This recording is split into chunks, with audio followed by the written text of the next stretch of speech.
be aware the government's taken significant steps to support our high streets, including huge cuts to business rates and a £3.6 billion towns fund. Duncan Baker. Thank you. And clearly, we are living through unprecedented times. And I just want to say to all the Treasury team, thank you for the incredible work you are doing to help businesses up and down the country and working throughout the night to do this.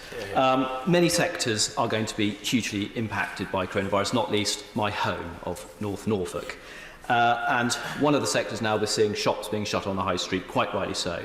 I just want you to consider that they are going to be hit enormously, and when we come out of this pandemic, a 2 or 3% VAT-style tax rise to help high streets will be very, very well considered and welcomed. And let's just remember this one point. Our last great leader was Margaret Thatcher, and she said, "We are a nation of shopkeepers. Let's help them." Order. I think the honourable gentleman ought to not take advantage. We're just starting. He started off, Minister. I think. Well, I speak for all my colleagues in saying how grateful I am to our honourable friend for his kind regards and wishes. Let me say that, of course, all taxes are taken into account and monitored by the Treasury and will be subject to consideration at future fiscal events. Of course, we are living through very unusual times. I hope my friend understands that the high street, which has been under pressure for years before the current outbreak, has been something that we have supported over a period of time, most recently with a comprehensive package of support. And, of course, he'll be aware of the specific measures we've taken to support eligible retail, hospitality and leisure properties. Jim Shannon. Thank you, Mr. Speaker. Thank the Minister and the Department for all they're doing for business at this time. It's much appreciated. Will the Minister further outline if he has managed to close the loophole to ensure massive companies such as Amazon, etc., who operate out of the UK and yet pay little tax here? And if not, what has been done to ensure that no one is exempt from paying appropriate tax in the UK if they trade in the UK? Right. Minister. Well, I thank the honourable for the question. Of course, he'll be aware that we have left in place in the budget our digital services tax, and that is specifically designed to look at online marketplaces and other areas online which have user-generated content which needs to be appropriately taxed, and we continue to pursue that tax. Question 3, Mr. Speaker. Chancellor. Mr. Speaker, with permission, I'd like to answer this question together with question 4. The government is committed to improving the vital transport links that people rely on every day. This is why the budget announced a £500 million a year fund for potholes, confirmed £1 billion for shovel-ready local transport schemes through the Transforming Cities Fund, and set out the government's intention to agree long-term intra-city transport settlements worth over £4 billion. Debbie Moore. Thank you, Mr. Speaker, and I thank my right honourable friend for all he's doing. Businesses in my resort constituent Southport have been delivered a significant blow due to COVID-19. In good times, funding for the Burscough rail link would be a boost. In bad times, they could be business critical. Will he work with the Department of Transport to do everything he can to ensure that we get the funding for this vital link for our town? Chancellor. Mr. Speaker, my honourable friend is absolutely right about the impact in particular on hotel and hospitality businesses. I hope he welcomes the significant cash grant support for those businesses and business rates holidays. With regard to his rail line, he's absolutely right about the importance of these links, which is why we've set up a £500 million Beeching Cuts Reversal Fund, and I know the Department for Transportation would be happy to hear from him. Thank you, Mr. Speaker. Rail links will be essential to revitalising the economy once we exit this very difficult period. In Burnley, we have a fantastic rail link that connects us into Manchester, but unfortunately the station at the minute is not disability friendly. I know several stations across the country have been given funding to get them disability friendly, and I wonder whether a similar scheme will be announced in the future so that Burnley can finally get a bridge over its platforms. Chancellor. Well, I pay tribute to my honourable friend for the work he does championing improved accessibility for his disabled constituents, which is why at budget we announced £50 million to remodel 12 stations. I spoke to the Secretary of State for Transportation this morning about the Burnley-Manchester Road station, and he is happy to take a call from my honourable friend. Annalise Tots. Mr. Speaker, transport infrastructure and indeed all infrastructure relies on the construction industry and in particular its workforce. We've had reports of workers working in close proximity in construction. Indeed, I've seen that myself, including at transport-related facilities this morning, in some cases with no hygienic support and no evidence of enhanced cleaning. The industry has been described as a breeding ground for infection. What action is being taken to protect workers in that industry? Chancellor. The Honourable Member is absolutely right. We must ensure the safety of our workers in their industries. The guidance from the government last night was clear that people should go to work if they cannot work from home. In common with other countries such as Italy or France, construction has remained open, but it's right that that is done safely. I know my Honourable friend, the Housing Secretary, is in touch with the sector, and indeed I believe he has had conversations about guidance in this regard. Gavin Newland. Thank you very much, Mr. Speaker. My local bus company is one of many, I'm sure, across the country who have had to introduce short-time working, but they're unsure of the implementation of the Chancellor's very welcome wage subsidy. Will the Treasury top up the wages of those working 2 or 3 three-day weeks, or have they to lay off, say, 70% of the workforce and rely on the remainder to cover the rest of the routes and put themselves at risk for a similar amount of money? Can the Chancellor clear that up for us, please? Chancellor. In terms of the implementation of the scheme, Mr. Speaker, what we've said was that we would aim to have it up and running by the April payroll. This is a brand new system that has to be designed from scratch. Claims could be backdated from March the 1st, though, which will provide significant support to businesses and jobs. And in common with all other schemes like this across the world, this is a scheme that applies to furloughed workers in proportion to the hours they've worked, but for workers who are put on furlough rather than be retained in employment. Mark Pritchard. Number 5, sir. Chancellor. With permission, Mr. Speaker, if I could answer this question together with question 8. The government remains committed to doing what it can to support businesses, our people and public services. In the last week, I have announced unprecedented measures to support business, including over £300 billion of government-backed loans, £20 billion of tax cuts and grants, a VAT deferral worth 1.5% of GDP, and a landmark job retention scheme guaranteeing 80% of the wages of furloughed workers. We believe these measures represent the most comprehensive and generous suite of interventions of any major developed country in the world. Mark Pritchard. And can I, on behalf of my constituents, welcome those announcements. The Chancellor, though, will know that 15% of the UK workforce is self-employed, equating to about 5 million people up and down the country, 5,600 according to the Federation of Small Businesses in my own constituency of the Wrekin. Can I ask, when will the government be coming forward with plans for the self-employed and freelancers, given the immediacy of their need? Well, I thank my honourable friend for the question. I will be making further announcements or progress on these measures. It's something that we have been looking at in intense detail over the past week in the Treasury. What I can say to him is we're in dialogue with all the key stakeholder groups, including calls I'm having today with several of those bodies. There are genuine practical and principal reasons why it is incredibly complicated to design an analogous scheme to the one that we have for employed workers, but he can rest assured that we absolutely understand the situation that many self-employed people face at the moment as a result of what's happening, and are determined to find a way to support them. We need to be confident that can be done in a way that is deliverable and is fair to the vast majority of the British workforce. Scott Mann. Thank you, Mr. Speaker. On behalf of my residents in North Cornwall, can I thank the Treasury for the support they've put in place for employees and employers over the last few days with this unprecedented series of events. Can I follow my honourable member from the Wrekin and ask about self-employment? I've got a huge number of self-employed people in North Cornwall, and I know the Treasury are under a huge amount of pressure at this time, but could I urge expediency on that so that we can get a package of measures in place for them too? Chancellor. As I said, I'd say to my honourable friend, we are looking at this in immense detail and at pace. There are, as is acknowledged by many stakeholders in the industry, genuine questions about practicality, fairness and delivery of any such support scheme, which is why it requires careful thought. We now come to John MacDonald. Thank you, Mr. Speaker.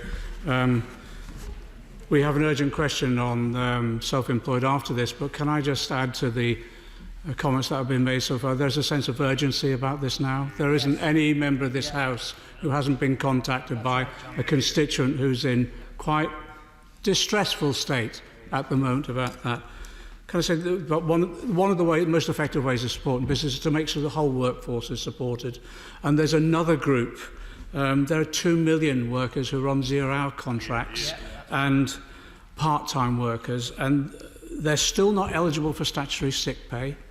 and they appear to be excluded as well from the job retention scheme, which is focused on the definition of employees, whilst in law these are referred to and defined as workers. I've written to the Chancellor on this, so will he bring forward a statement urgently as well, which sets out how these workers will be protected in the same way as other workers were protected on the announcement on Friday? Chancellor. I'll say to the Honourable Member, it's not the case that those who are on 0 hours are not eligible for the existing scheme. Depending on their particular status, they would absolutely be eligible for the job retention scheme. It could be based on an average of previous earnings over a period in order to get smoothing, but there's no reason why they shouldn't be. In fact, any worker who's on a PAYE scheme is eligible for the job retention scheme. John MacDonald. It's really helpful, and I've welcomed the statements from the Chancellor to date, and I welcome that as well. And I'm grateful for the work that he's doing, because there was confusion and many of us had representations to that. Could he clarify one other thing as well? He might have done this earlier and I've missed it. There are some people who have been asked to work reduced hours in the interest of the company rather than being furloughed overall. And it appears these people may also be excluded from the scheme. And there seems to be a lack of clarity on that.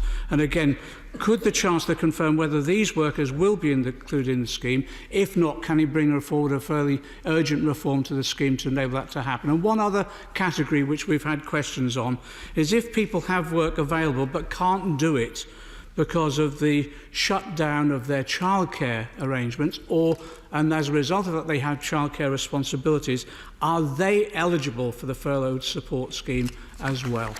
Chancellor.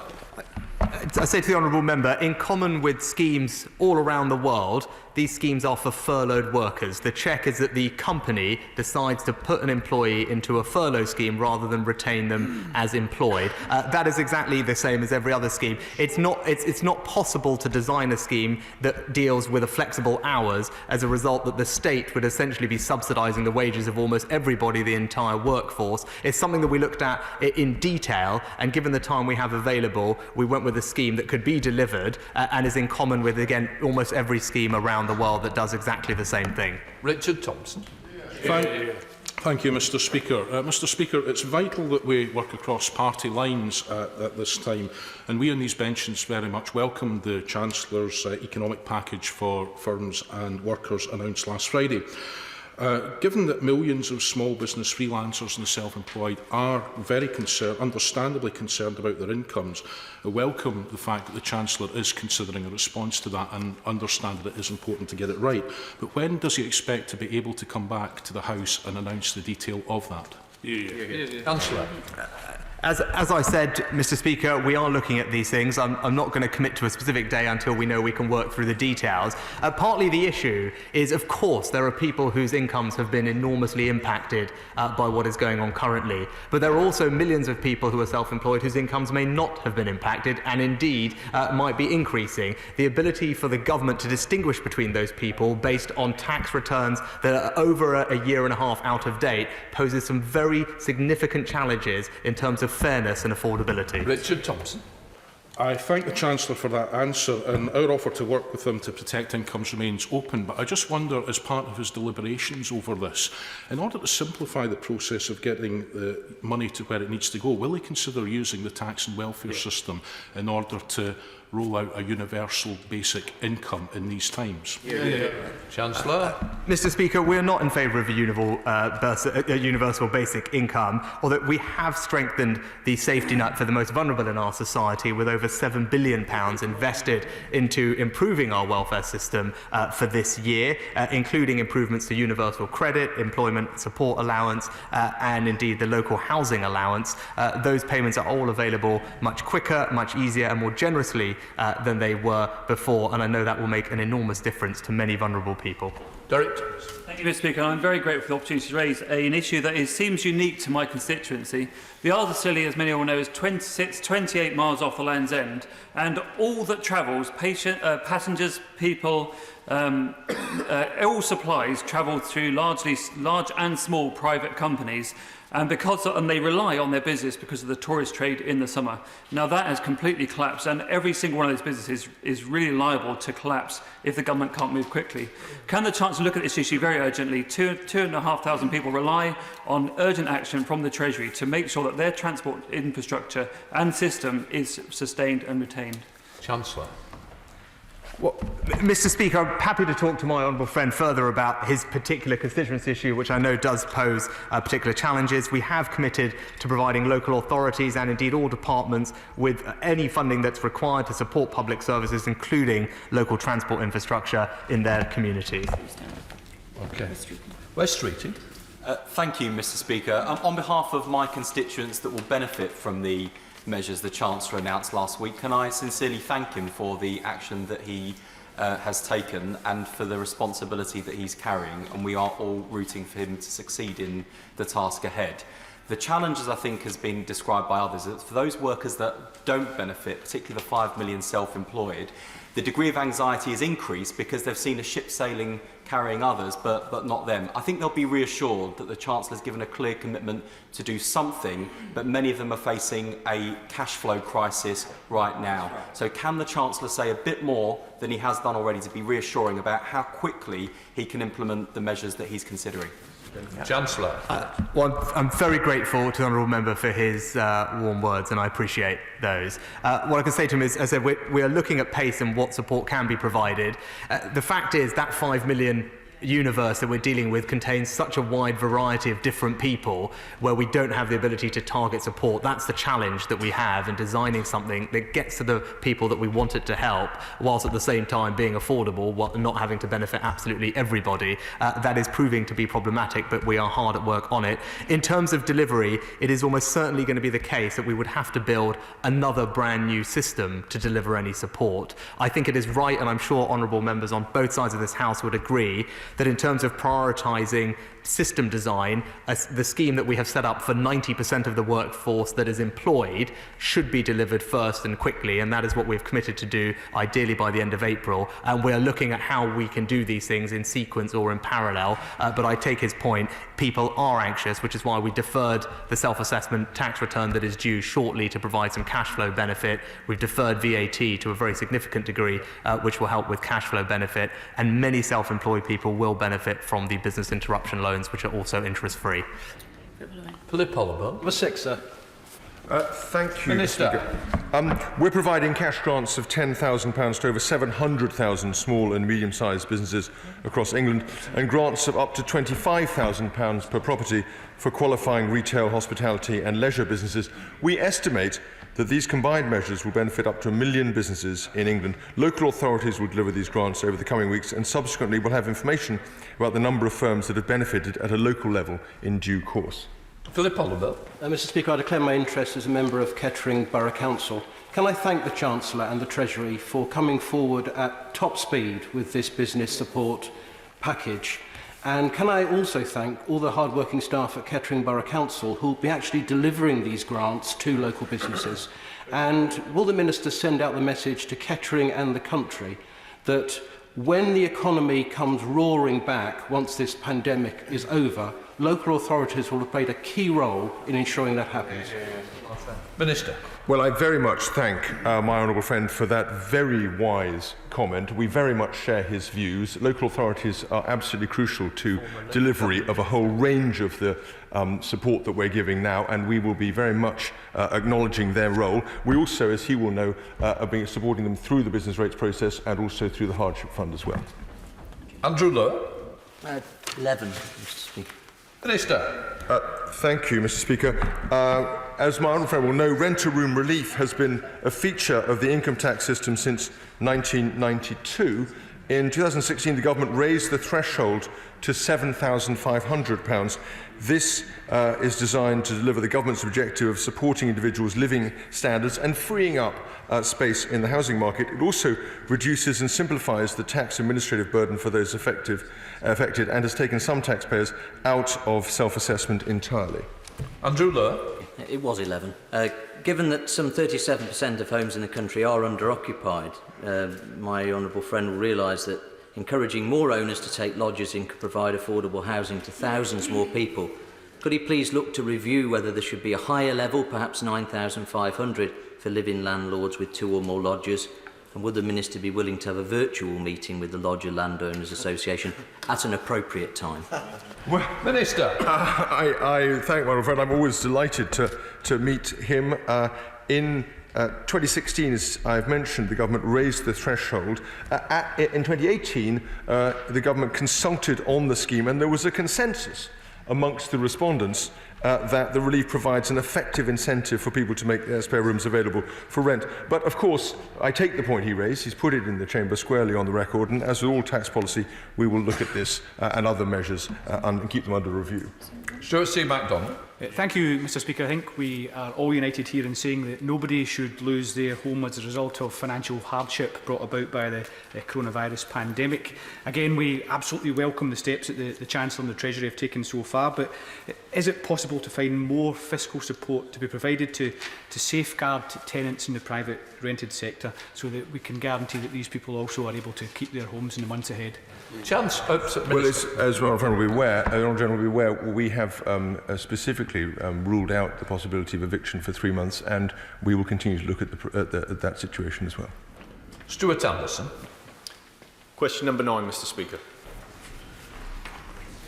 Minister. Thank you, Mr. Speaker. I regularly discuss school funding with the Secretary of State for Education. At the spending round, the government committed to a £7.1 billion cash increase in the funding for schools in England by 2022-23. Stuart Anderson. Thank you. I understand there's immediate pressing issues for the department, but after this, would my right honourable friend arrange to meet with myself and the Education Secretary to discuss funding of a secondary school in Wolverhampton? Minister. I'll be very happy to give that commitment to my honourable friend, and he will be aware of the significant allocation to capital funding that was set out by my right honourable friend, the Chancellor, in the budget, and obviously part of the discussion at the comprehensive spending round will be the allocation of that budget. Chris Mathis. Thank you, Mr. Speaker. When the Minister is meeting the Secretary of State for Education, will he also talk about funding for early years and nursery sector? The 30 hours free childcare isn't working, and many of these nurseries were facing the inviability before the current crisis. The honourable gentleman raises an important point, because I think across the House people recognise the importance of early years and early interventions there. But he'll be aware of the wider package of funding showing the government's commitment to education, not just in primary schools, secondary schools, but also the measures set out by my right honourable friend in the budget on further education as well. Stephen Craig. Number 10, sir. Minister. I think the numbering, Mr. Speaker, has jumped around a bit in the last few hours. We have been clear that the NHS will get whatever funding it needs to respond to the coronavirus. The Chancellor announced at budget a £5 billion response fund, and we have already allocated a significant proportion of that to a range of measures. Stephen Craig. Mr. Speaker, what frontline staff do in the NHS every single day is remarkable at the best of times. What we're asking them to do now and in the weeks ahead will be incredibly challenging, both in terms of physical and emotional pressures, but also in terms of the personal risks to NHS staff. So would my right honourable friend reaffirm that this government, as well as providing the extra money that was announced in the budget, will do all it can to ensure that frontline NHS staff get all of the equipment that they need, including protective clothing, to get the country through this crisis? Minister. Well, my right honourable friend is absolutely right, and the Chancellor has made clear we will do whatever it takes to protect our NHS frontline, not just on PPE, as he correctly identifies, but also looking at the additional capacity. For example, in the independent hospital sector, looking at the support, the £1.3 billion that was allocated to speed up the discharge of patients, the £1.6 billion allocated to local authorities in terms of adult social care, and of course the funding, such as the £30 million for diagnostics research and the £10 million for diagnostic testing that has also been allocated in recent days. And the least.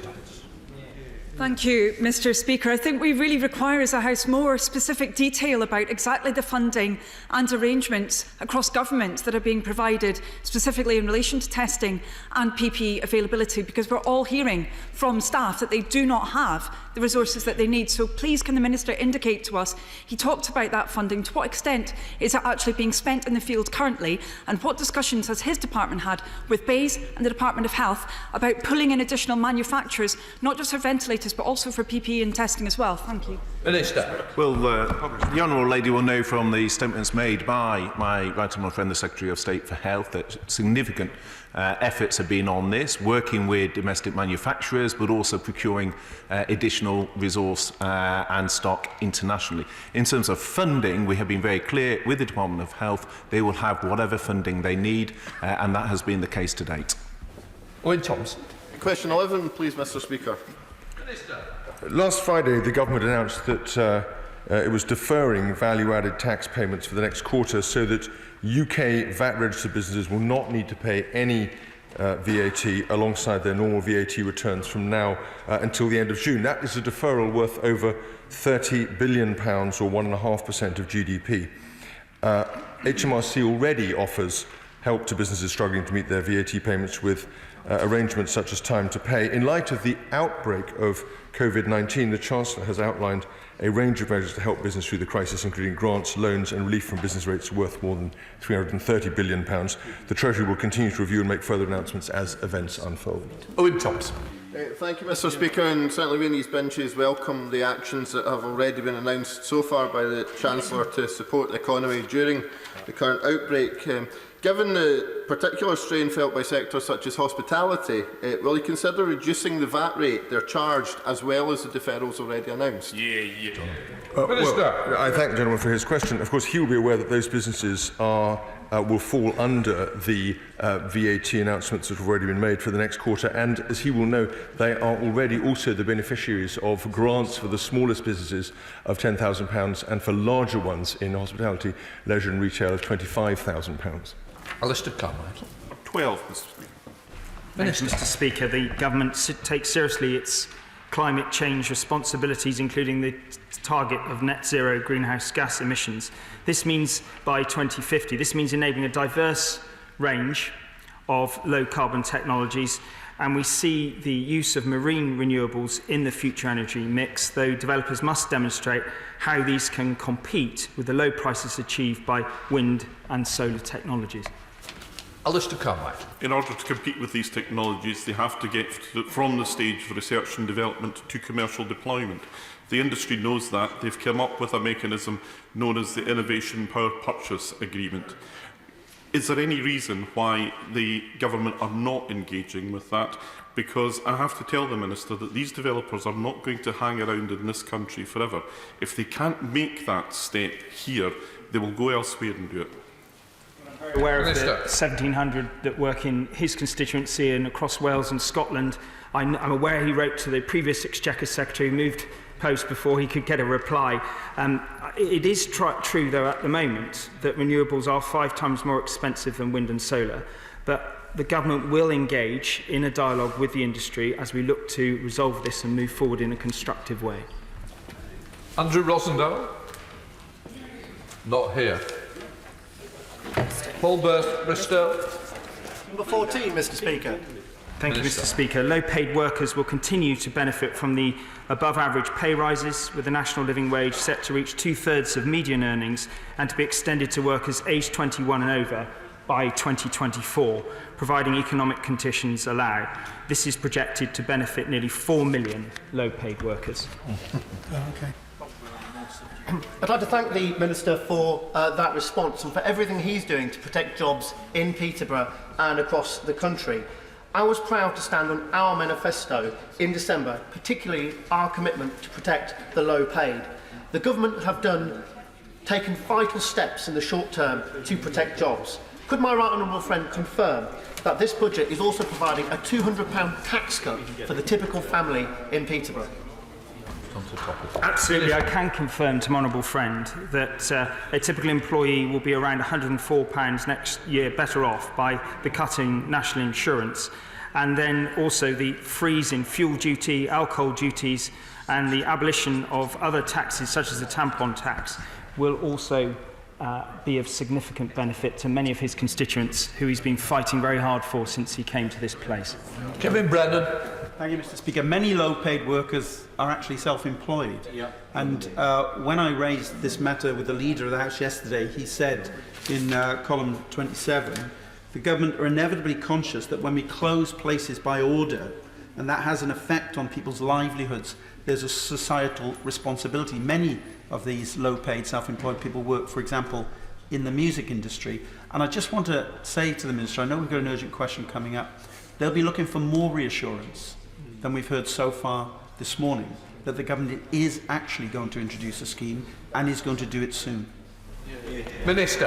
I thank the honourable gentleman for his question. My right honourable friend, the Chancellor, has set out very clearly both the range of measures that we've taken, but also the determination that we have to come up with an enduring solution that addresses the range of challenges. I think the whole of the Treasury team is fully aware of how distressing and how challenging people are finding it out there, and we are working as fast as we can to come up with a solution that works for everyone.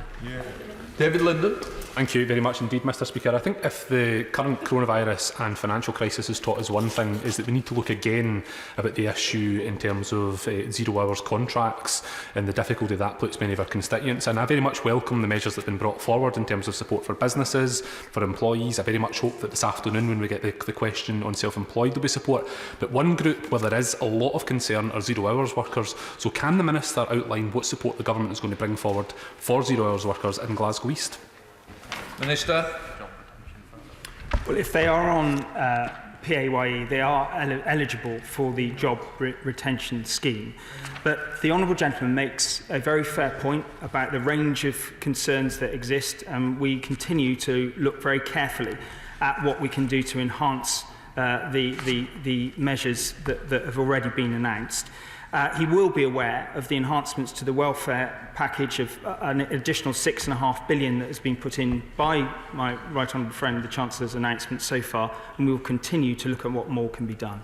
Bill Esterson. Can I encourage the Minister not to make the perfect the enemy of the good in designing this scheme? There are many self-employed workers who worry about their inability to put food on the table this week. They're finding the universal credit system completely overwhelmed.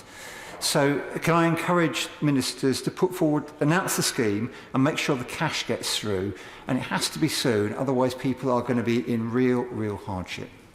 Minister. The honourable gentleman makes a very reasonable point, and that's why we've tried to move those interventions forward that could be done quickly. We've done them as quickly as we can. So with respect to universal credit, we've increased the UC standard allowance. We've increased the standard allowance from £317.82 to £409.89 per month for single claimants. We have increased the local housing allowance. We've had a relaxation of earnings rules for self-employed UC claimants, and we will continue to look at every measure that we can to have an impact in the lives of those people that are suffering as he described. Patrick Brady. Mr. Speaker, but every measure that we can, but the Chancellor just appeared to rule out a universal minimum basic income. And is that not quite disappointing? Because the way to answer these questions, the way to avoid thousands of people being laid off and ending up on universal credit and potentially getting trapped in the benefit system is to provide that minimum income guarantee for everyone, which will also help to provide a fiscal stimulus in the economy once we start to get through this crisis. Minister. I thank the honourable gentleman for his question. I think my right honourable friend, the Chancellor, set out very clearly the reasons why we have some concerns about, and indeed would not want to have that universal guarantee. We want to make sure that the interventions we make are targeted at those that are most in need at this time, and not give money unnecessarily to people who are wealthy. We now come to Potholes. John Morrissey. Topical question 1, Mr. Speaker. Chancellor of the Exchequer. No. Mr. Speaker, we are facing an unprecedented challenge as a country, as a government and as a society. The spread of the coronavirus has precipitated the extraordinary but necessary actions taken by this government over the last week to protect people's health, their livelihoods and the economy we all rely on. There will be challenging times ahead, and despite the significant economic interventions that we have put in place, we will not be able to protect every single job or save every single business. But I am confident that the measures we have put in place will provide support to millions of people and businesses and ensure that we do get through this, we get through it together and emerge on the other side both stronger and more united. John Morrissey. The Startup Loan Programme has been hugely successful in getting thousands of new businesses off the ground, particularly in my constituency of Beaconsfield. Does my right honourable friend agree that the announcement that this programme will be extended is hugely welcome news for entrepreneurs right across the country? Well, Mr. Speaker, my honourable friend is a champion for entrepreneurship in her constituency, and rightly so. The Startup Loan Programme is an excellent programme providing grants of £25,000 for budding entrepreneurs. It's been operational for some years now and has provided almost 70,000 loans, putting to work almost over £500 million. And it is absolutely right, as we think about our future coming through the coronavirus, it will be the entrepreneurs of tomorrow that help create new jobs and drive the prosperity that we all will want to see. John MacDonald. Can I again welcome much of the Chancellor is doing, and we wish to work with him as positively as we possibly can in this very difficult period. Can I just return to this issue about zero-hour workers, though?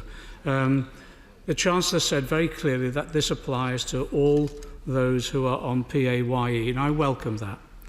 But the point that we've been making is that many of these, in fact most of the zero contract workers, are not on PAYE. They're called Limb B workers. So this scheme doesn't apply.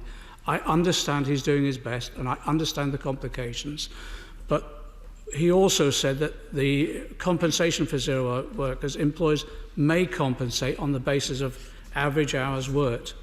The unions in this field representing those workers have urged that surely this should be mandatory, but also it should be applied to all zero-hour and variable-hour workers based upon average earnings over the previous weeks. Now, that is exactly how their holiday pay is calculated at the moment, and it's an accurate reflection of what they earn. We need some urgent action for this sizable group of workers, at least nearly 1 million of zero-hour workers, maybe at least another 1 million more. Well, Mr. Speaker, as we are putting in place the detailed guidance for the scheme, we're actively considering the question of how best to average earnings of people in this situation. I very much take on board the suggestion that he's made, and I know my team are engaging with those unions as we speak to try and get the details right. John Burren.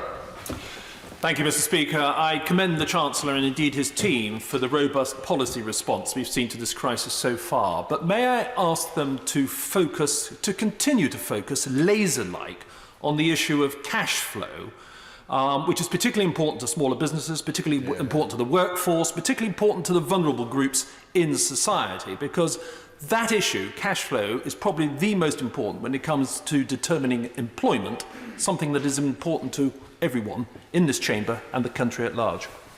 Chancellor. My honourable friend is absolutely right about the importance of cash flow, which is why we have targeted our interventions specifically for smaller business at providing extra cash flow support, namely through the £10,000 grants to every business in receipt of small business rate or rural rate relief, and indeed deferral of VAT starting from today for the quarter, which, as my right honourable friend said before, represents over £35 billion or 1.5% of GDP's worth of tax deferral, providing immediate cash flow support. We have done the same thing for self-assessment payments that are due in the coming months, and have also, as of yesterday, launched a business interruption loan scheme, which my honourable friend has done fantastic work developing, and will provide interest-free, 12-month interest-free loans to small businesses, again, to help provide them the liquidity they need to get through this. Ruth Gabley. Thank you, Mr. Speaker, and I acknowledge that the government is dealing with an incredible number of challenges at this time, and I pay tribute on behalf of all MPs for the work the ministers, the front benches, and also all the people behind the scenes who are supporting them in this work. Now, the financial challenges of families with children have not yet been specifically addressed to date.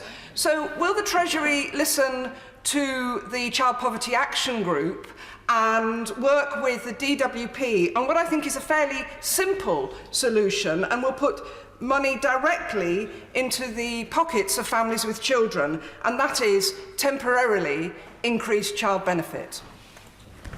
Minister. Well, I'm very grateful to Honourable for the suggestion, and we will certainly look closely at the Child Poverty Action Group's recommendation. Simon Baines. Thank you, Mr. Speaker. On behalf of my constituents in Clwyd South, can I commend the Treasury team on their hard and speedy work over the last couple of weeks? And can my right honourable friend confirm that this government will stand behind businesses small and large in Clwyd South and elsewhere in Wales and the UK as this crisis progresses? Chancellor.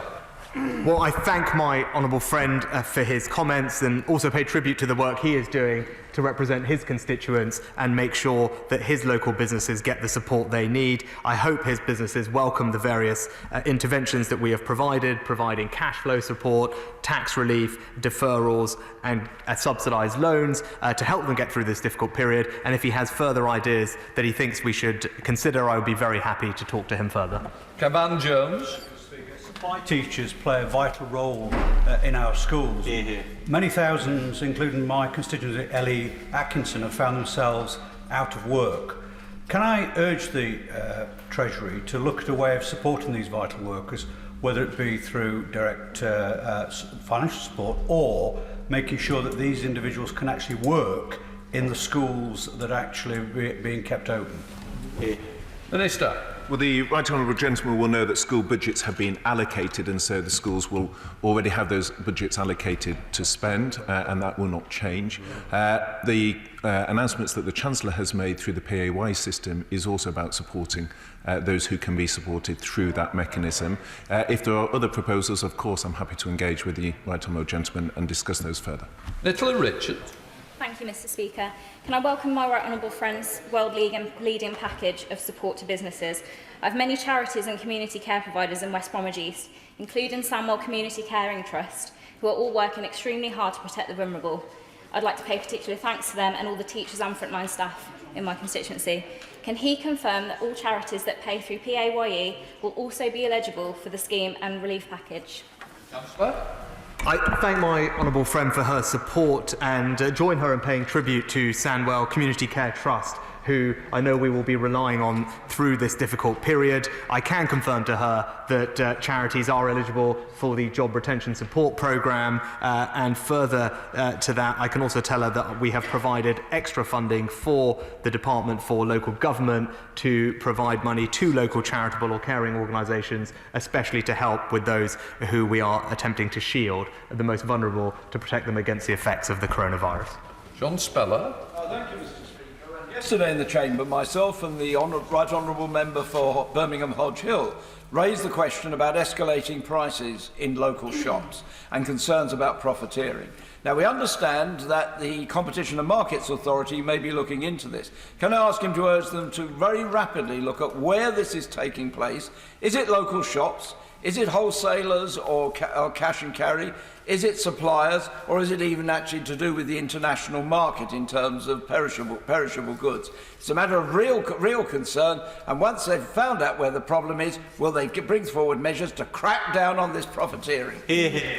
Minister. The right honourable gentleman makes a very reasonable point, and he sets out the range of issues there. It will be something that government is looking at, and I will liaise with my colleagues in Bays to make sure that they're focusing in on all the dimensions of the problem that he's outlined. So Desmond Sway. Mr. Speaker, the Chancellor has been more creative and accommodating than his equivalents in any other jurisdiction. Setting aside the question of fairness, how practical is it to use historical tax data to try and impute a wage equivalent to the self-employed? Chancellor. I thank my honourable friend for his comments. He's right. It is possible, certainly, to use those historical returns. They are a year and a half out of date, so they will be necessarily imperfect. They also do not provide an easy way to distinguish between those who are deserving of support, whose incomes are being affected by what is happening, and those who are much more wealthy and whose incomes are potentially increasing at the current place. But they do provide a basis and a universe to look at. Bill Lesterson. When I mentioned that the universal credit system was overwhelmed earlier, the Minister may not quite have taken on board the point I was raising. A self-employed worker sent me a screenshot of their attempt to use the system yesterday. 33,383 people were ahead of them in the queue to use the claims section of the website. Unless this is resolved, people who need money right now, limited though that is in universal credit, simply won't be able to get hold of the money through the system. Minister. Well, firstly, the honourable gentleman raises an important point in terms of the pressure on DWP at this time, and that is a key reason why the design of the schemes we've been looking at, brought forward by the Chancellor, are those that don't add additional complexity and pressure onto DWP for the reason that he highlights. But one of the things we've been very actively working, I've been discussing with the Secretary of State for DWP, is where we can free up and reprioritise resource within DWP to assist with that, and we've been working very closely with the Secretary of State to do just that. Henry Smith. Thank you, Mr. Speaker. Obviously, airports and airlines are particularly adversely affected by the COVID-19 situation. Can my right honourable friend, the Chancellor, say a little bit more about the Treasury's thinking on a package of measures to support this important sector, particularly the many employees, many of them my constituents, who, of course, are finding it very difficult at the moment? Chancellor. My honourable friend is absolutely right, especially in his constituency, to highlight the importance of airlines and airports. They've been particularly impacted by what is happening. I can tell him I'm in active dialogue with the Secretary of State for Transportation and expect to write out soon on this particular matter. Neil Hanby.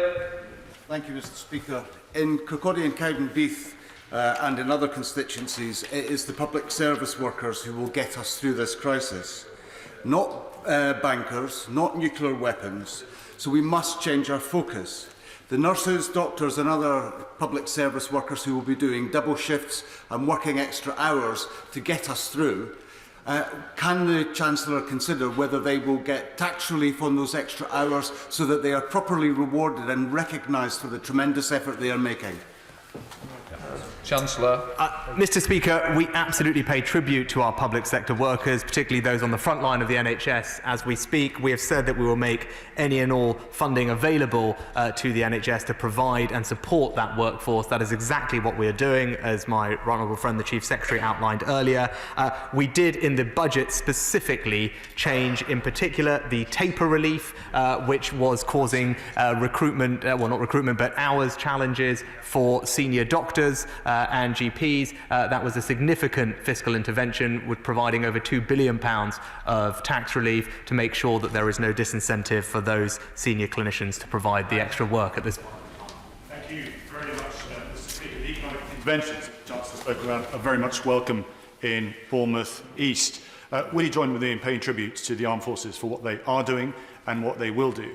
But he should recognise, we all should recognise, this is in addition to their day job of keeping the nation safe. Could he say what will happen with the spending review? And would he agree that it's important that there is that additional capacity that our armed forces have, so we can deal with the threats that continue to exist, but also have that spare redundancy, that ability to step forward to help the nation in times of crisis?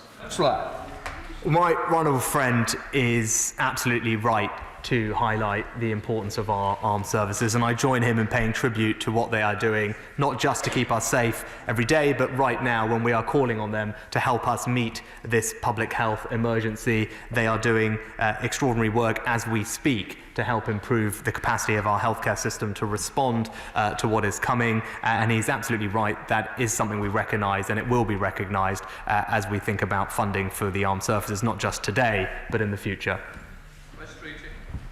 Thank you, Mr. Speaker. One newspaper is already reporting that the Chancellor is going to implement an income protection scheme for the self-employed and make an announcement within the next 24 hours. I must say I got from the Chancellor's early reply a slightly longer timescale, and he was talking about the end of April. Coming back to this point of reassurance, can he give us some real reassurance now to those anxious self-employed people across the country that an announcement will be made very shortly? Chancellor? I think what I can tell the honourable gentleman is we would hope to be able to have something to say very shortly. In terms of something being implemented, that will take longer for the reasons I outlined earlier, and the honourable gentleman made a good point about capacity, whether it's at HMRC or DWP, to deliver brand new schemes. But in terms of saying what we are planning to do, that can be something that hopefully we can do relatively shortly. Implementation will take a longer time frame for the very clear delivery challenges that this scheme would pose. Jacob Young. Thank you, Mr. Speaker. I'd like to thank my right honourable friend and the whole Treasury team for all the work that they're doing to help people through this crisis. Can my right honourable friend outline when employers will be able to access the job retention scheme and the furloughed workers? Cheers. Chancellor.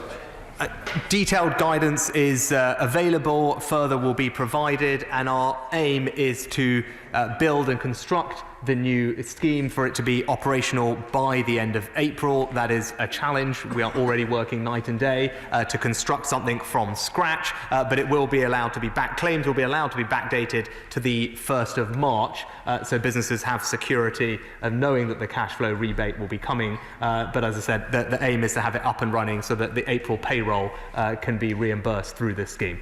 Chris Mathison. Thank you, Mr. Speaker. One of the problems with this crisis is we don't know how long it's going to last. I have businesses in my constituency, events companies, conference companies and sporting companies that are trying to have long lead-in times to organise their events, but can't cancel them yet and therefore get insurance as a result because there's no government guidance. Does the government have any plans to give guidance, particularly to the insurance companies and to events companies, that will perhaps say no events for the next 6 months? Minister.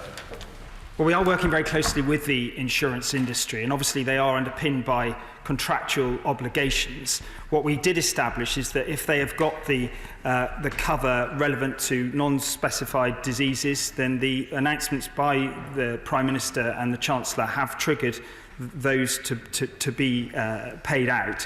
But I'm very happy to look at any specific cases that individual members want to bring to me, I can take up with industry representatives. Stephen Crabb. Thank you, Mr. Speaker. In the wake of the last economic crisis, when we needed the banks to stand on the side of small businesses, too often they didn't. And many of us have seen too many examples of small businesses being bullied into bankruptcy. So what can my right honourable friend say about the posture that he wants to see from banks at this time? Minister. I thank my right honourable friend for his question. The Chancellor and myself have had dialogue with individual heads of high street banks. I've been speaking to the head of UK Finance this morning and will be convening a meeting of bank representatives later today. We anticipate that the banks should be taking the most sympathetic forbearance measures possible, and we have set out very clearly, and my right honourable friend the Chancellor has set out in terms of the loan scheme, how it is interest-free for the first 12 months with no fees or repayment penalties. But I expect the banks to step up to the mark, as I know they will. And of course, you've got to remember that many of the people who are actually delivering this service in high street branches or in call centres are not very well paid and are working flat out to deliver what is a key service to our nation at this time. David Linden. Mr. Speaker, the message from the Prime Minister last night for our constituents to stay at home could not have been clearer, but many of our constituents who are staying at home will have increased energy bills as a result of that. Now, our honourable friend from Caithness, Sutherland and Easter Ross is coordinating a cross-party letter to the Government asking for a reduction on VAT and energy bills. Is that something they are willing to look favourably upon to support our constituents who will have higher energy bills as a result of staying at home? Well, we're certainly very happy to look at whatever letter the honourable gentleman on a cross-party basis or his colleagues may wish to present with us. Joe Anderson. Thank you, Mr. Speaker. I want to follow on from my gallant friend from Bournemouth East and talk about our great armed forces. I've expressed my delight of the budget of 10 million identified for veterans' mental health. Can the Chancellor confirm that this will still remain a priority as this problem doesn't go away? Well, and happy to give that assurance. I know my honourable friend is a champion, and quite rightly so, of our armed forces and speaks with great experience and authority on that. And he'll be aware of a number of measures that my honourable friend, the Chancellor, has announced. That is one of them, and we stand by it. Kevin Brennan. Mr. Speaker, can I say to the Chancellor, a couple of times in the context of talking about the self-employed, he's mentioned wealthy people whose incomes are increasing. That's not what we're talking about. We're talking about people who've lost their entire income overnight. And so, can the Chancellor please provide some more reassurance that it is his intention to provide help to those people? It is his intention to say how he's going to do that very soon, and also to say to the banks in the meantime that they should be extending credit on a free basis, on the basis of what the Chancellor promises, so that people can get on with their lives. So, the Honourable Gentleman illustrates exactly the issue with a scheme like this. Looking at historic tax return data from a year and a half ago gives absolutely no guide to whether someone today who is self-employed is in the situation that they are prosperous and indeed their income may be increasing versus someone who is not. Of course, I am sympathetic to those whose situation is being adversely affected by what is going on. The issue is one of finding a way to target help at those rather than having something that provides blanket cash subsidies to 5 million people, many of whom will not need it and will end up costing all of our constituents on modest incomes a considerable amount to pay. So it's about finding a way to target support on those who most need it, and that is what is requiring time and thought. Mark Pritchard. Speaker, would the Chancellor like to put on record and join me in thanking the people of Shropshire Council, the hard-working people of Telford and Wrekin Council?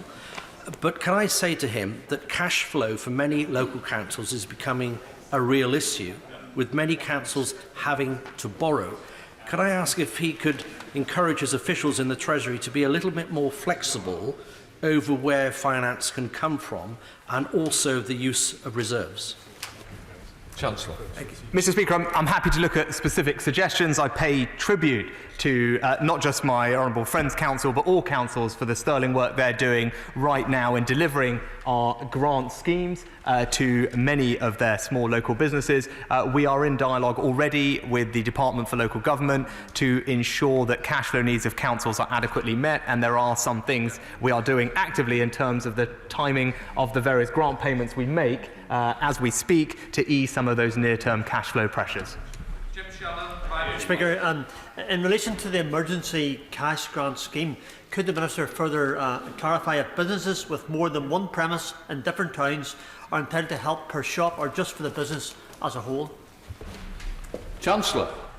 Mr. Speaker, the detailed eligibility criteria is online and will be provided by local authorities. The grants are done on a per-premises basis for businesses which are in receipt of small business rate relief and rural rate relief, and indeed those are the £10,000 grants. There are larger grants for those in the retail, leisure and hospitality sector of up to £25,000. The Secretary of State for Business has written already to local authorities who are, as we speak, writing to their businesses that are eligible for these grants to seek their bank details and start making cash payments as soon as is practically possible.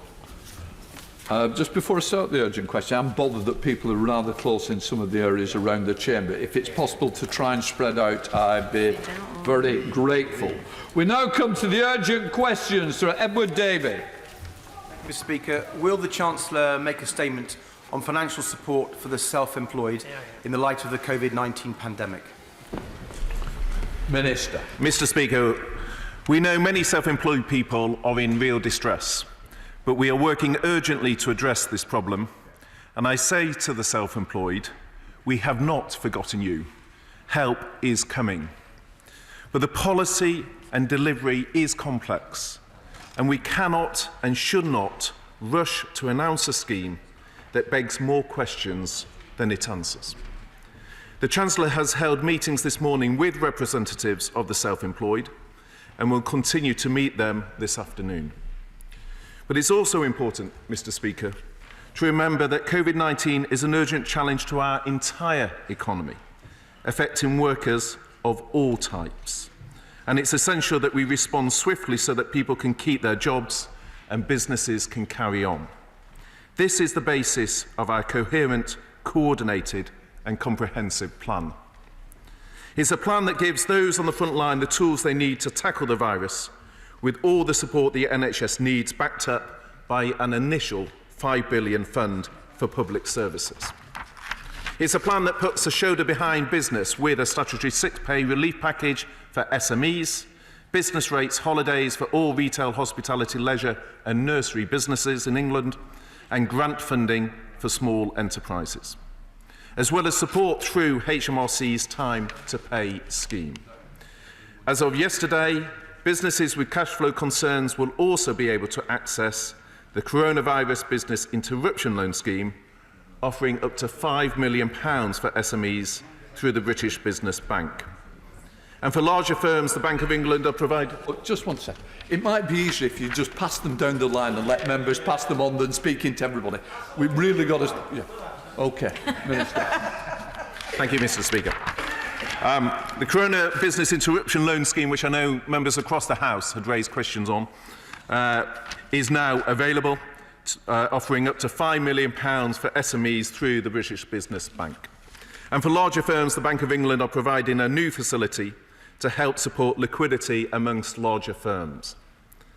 To all members of the House, I urge you to continue speaking, as I know many are doing, to the business leaders in your constituencies, and make sure they are aware that they are not alone and that help is indeed coming.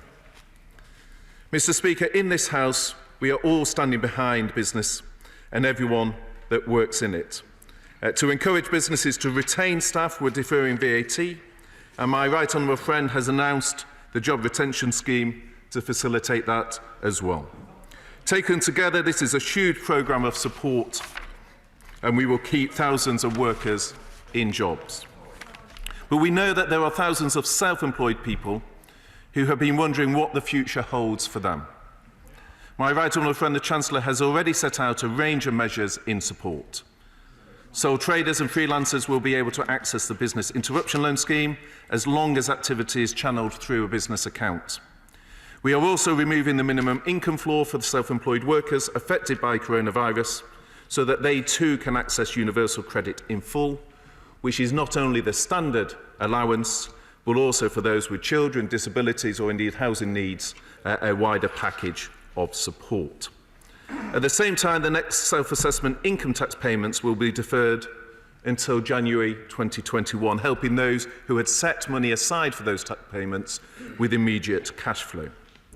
Which means that there is a package on tax, on loans, and more widely through universal credit to support those through that safety net. Let me reassure everyone in this House and the self-employed people you represent that further help is indeed coming. But we have to make sure we get this right and target the right support towards those who are most in need. The Chancellor will provide a further update on support for the self-employed in the coming days. Can I thank the Chief Secretary Treasury for that answer? And he knows that parties on all sides of the House have been supportive of the way the Chancellor and the Treasury have given support to businesses and to employees. But I have to tell him, for the 5 million self-employed people across the country who are in all our constituencies, they are in real stress. They are deeply worried. Yep. And while we all understand there are complications, the government has to move as fast as possible to meet their concerns, because they are literally, in many cases, simply running out of money. Yep. And I want to say this to the Treasury bench. It's important who we remember who the self-employed are. 80% of the 5 million self-employed are sole traders. Yep. They are our neighbours, our friends, our family. The vast majority are not wealthy people. They are cleaners. Yep. They are taxi drivers. They are plumbers. They are hairdressers. They are musicians, tutors and journalists. They are builders and electricians. They are childminders.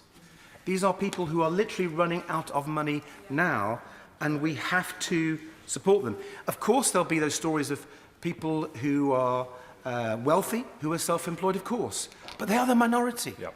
And if you look at the figures, HMRC's own data, 36% of sole traders, the majority of the self-employed, have taxable incomes less than £10,000 a year. And that compares with just 15% of employees on incomes that low. So we're talking about people on low incomes. 60% had profits of less than £10,000 a year. So these are people who were struggling before the coronavirus pandemic and are now facing ruin. Mr. Speaker, I think that an urgent package of help is needed now, and it's needed to be at least the equivalent to that that's been offered to employees. And while we all know the problems that the Treasury are facing getting this, can I say to him, if the package is capped in the way it was for the employees, if it is temporary, as it was in the case for the employees, and if, especially for the self-employed, there is some sort of clawback mechanism, if people are being given money that they didn't need, then surely we can come together as a house, as a country, to make sure these people get the support that they need. It is not uncommon for the self-employed, when they do their annual self-assessment tax return, to have to pay money back to the Treasury. Surely, if money is given now so they can deal with the cash flow, capped in a temporary scheme, then that money can be clawed back the next time they do their self-assessment if it turns out that they didn't need it. So I honestly urge the Treasury Bank, Mr. Speaker, to move fast and not to allow the perfect to be the enemy of the good. People need the money now. Please, please act now. Well, the Right Honourable Gentleman is right to emphasise the importance of timing and speed in this regard. And he also spoke in terms of how that could be targeted and the fact that there are many very deserving causes within the population. But it's probably also useful just to draw the House's attention to the fact that 1 in 10 of those who are self-employed are over state pension aid. Over 2 in 10, according to the 17-18 figures, were earning less than £2,000 of income, suggesting it wasn't their main source of income. Between 1.5 and 2 out of 10 are already on universal credit. Some of those remainders will be quite well paid, such as law partners and others, and some will be in employment and working, returning self-employment tax forms for part of their income in addition to their employment. So the point is that the population itself is complex, and we need to ensure that the measures are targeted correctly. He mentioned also, in terms of the mechanism, one of the themes that has informed the Treasury's approach is what is operationally deliverable as well, and that's one of the things that we're working through, because, for example, HMRC does not hold people's bank accounts, which is why the support package for those in employment was through the PAY system. And as the Chancellor, my right honourable friend, set out at Treasury questions, the tax data is 1.5 years old. So these are the issues we're working through. He's absolutely right. Urgency is important. That is why the Chancellor is engaged on this, but it is a complex population that we are seeking to target. Sir Graham Brady. Recognising the complexity of solving this problem, can he give some indication of how quickly he would expect to have at least an interim solution in place for those who are desperate for help and desperate for clarity at this point? So for some within this population, not all, but for some within this population, there will be some solution already through the loan that is available as of yesterday, the £5 million loan. That will not cover the entirety of this population, but in accordance with the business needs of some of those that are self-employed, there is support there. For some of the population, again, by no means all, there will be some relief through some of the measures the Chancellor set out in terms of property, business rate relief. But part of the complexity of the target population is that different measures work for different groups. That is part of what my right honourable friend is working through. But I recognise the point that he raises and other honourable members have raised, which is we do recognise the importance of timing on this issue. Shall the Chancellor John Macdonald? Can I say to the honourable gentleman and other members, no one's looking for a row over this.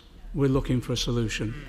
And the reason that some members became irritated earlier was the emphasis in one of the Chancellor's responses on rich self-employed. They're not the people who are contacting us. They're exactly the same as he said. The ones that are contacting me at the moment are the plumbers, the hairdressers. Yes, some of the freelance artists as well, and others. they're in desperate straits. There isn't a member of the House, I don't think, who hasn't received representations. We're just looking for something that we can go back with them today to give them some assurance. We know how complicated it is, but we've got to find a solution quickly. I'd urge the government to at least set a deadline now that we can go back to our members and say, by the end of this week, there will be a proposal brought forward. The other assurance that people want is the thing the Right Honourable Gentleman raised. If we can go back and say, you will get the equivalent, the 80% or whatever, to what was offered on Friday to other workers, I think it would lift people's spirits that there's something is on the way. I also think as well that, look, many of these self-employed workers are that, just as other workers are having to sign themselves off sick. They don't have access to statutory sick pay still, and I have to say, asking people to survive on £94.25 a week is just an impossible ask. And when the Secretary of State for Health was asked on television last week, could he live on it, he said no. And I agree with him.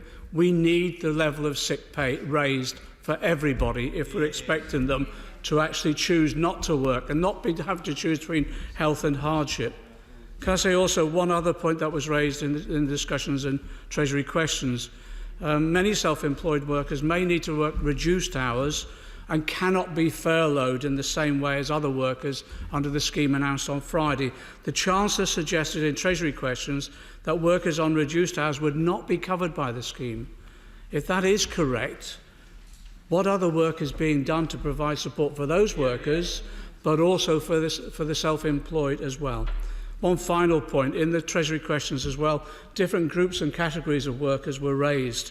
I know it's complicated, but we do have to look at agency workers. It was raised by my honourable friend, but also we now I've had nothing but emails, telephone calls from people working in the construction sector who don't know whether they should be at work today or whether if they go to work they'll be safe. But also, let's use this opportunity as well to look at the exploitation by payroll companies and umbrella companies of people who are forcibly designated in many instances as self-employed.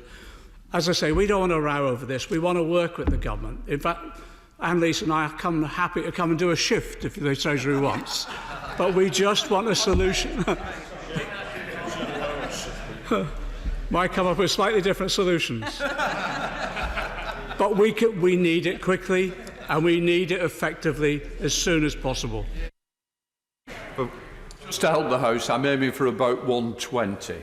Minister. Thank you, Mr. Speaker. Well, first, can I welcome the constructive tone that the Right Honourable Gentleman has struck, and whilst he's offered to come into the Treasury may contravene some of the social distancing requirements of late, I do appreciate the spirit in which he made that point. And he's right, which is that we do need to move at pace, and we do need to work together on this, and that is indeed why my right honourable friend, the Chancellor, has been engaging in further meetings this morning and will do so later today as we work through how to take this forward.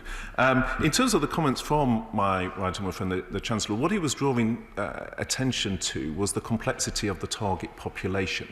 And I think a number of members of the House would have concerns, not least as we look at, to the future, if we were subsidising some very wealthy of the self-employed. I take the point they're not the ones getting in touch with the Right Honourable Gentleman, but it is important that our approach is mindful of what the target population is and how we address that.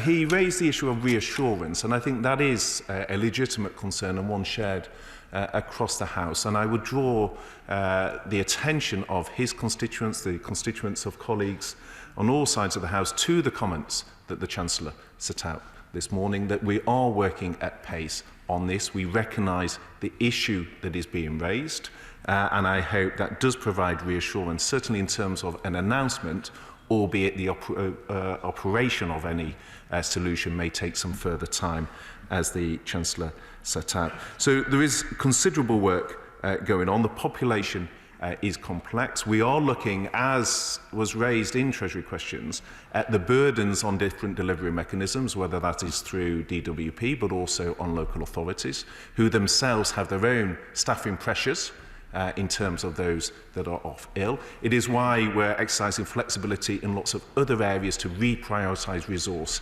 into those areas to support. But it is important we have a scheme that is deliverable and is mindful of the other challenges that we're dealing with. So Edward Lee. May I make a point from a public accounts point of view and urge on the Chief Secretary a system which is humane and rapid and above all simple. The Treasury traditionally and the Department of Work and Pensions are obsessed with complexity, targeting and clawback. So what we need is a simple system. Now, about 40 years ago, I suggested universal basic income to Mrs. Thatcher, and I got an earful for it, for my pains.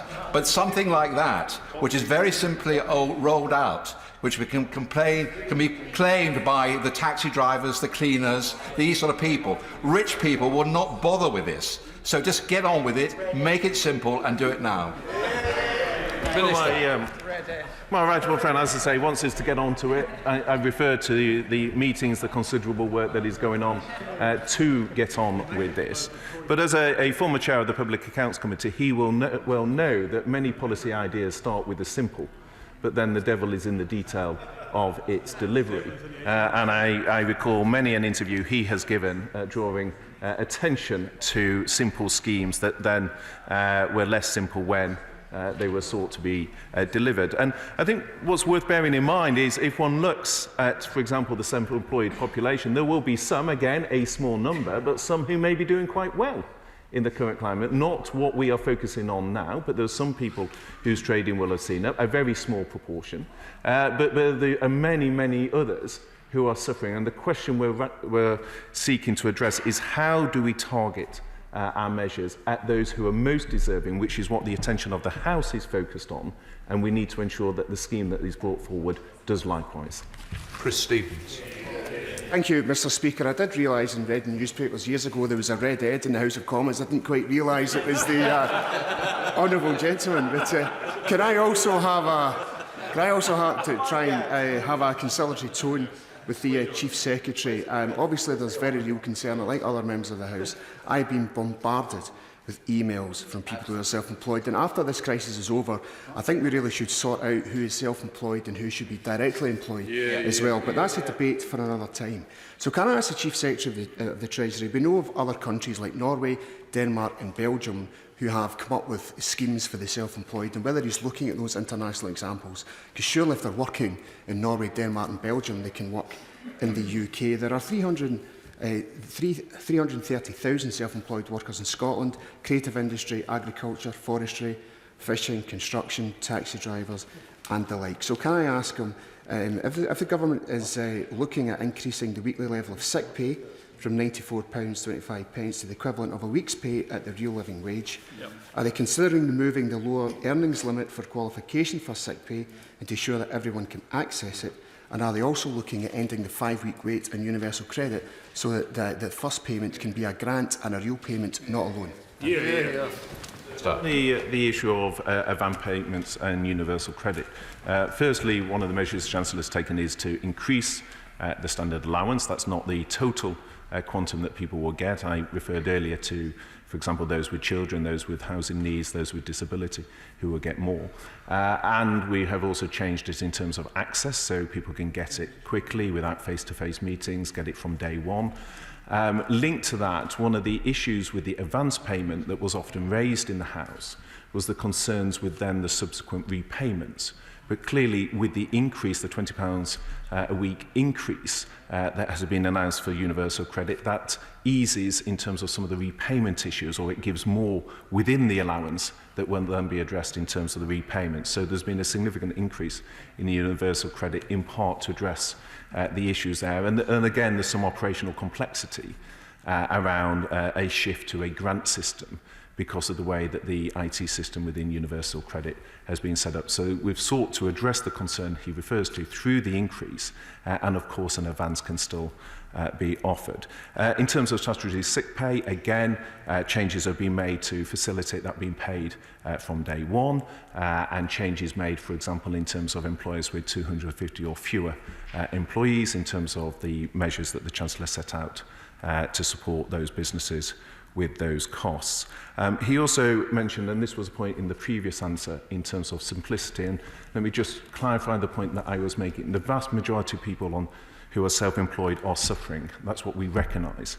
But in designing the scheme, we are looking as to how we can design something that addresses the operational challenge that other members have spoken to. So let me give you an example. Part of the merits of the scheme that the Chancellor set out with what is, I think, for many people, a new concept of furloughing members of staff was because that gave a clarity operationally to the delivery of that scheme. So we are, in answer to both the previous question and the issue that the Honourable Gentleman raises, looking at what is operationally deliverable quickly, what can be done in a way that recognises the other challenges that apply, for example, in DWP and elsewhere. What is one that doesn't leave open the question that a small proportion of people who shouldn't be getting the targeted action get the support. So we focus it on the much larger cadre of people who deserve that help.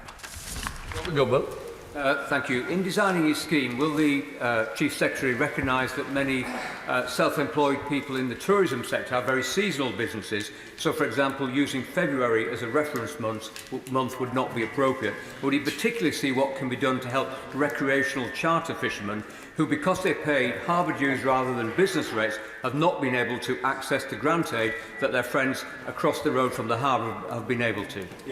The Right Honourable Gentleman, in essence, draws attention to the challenge that emerged with some of the earlier questions, because the simpler the scheme, the less it accommodates often legitimate and deserving issues that members raise on behalf of their constituents. So very happy to have further discussions with him, but he will recognise the tension between simplicity and addressing all of the concerns that colleagues raise.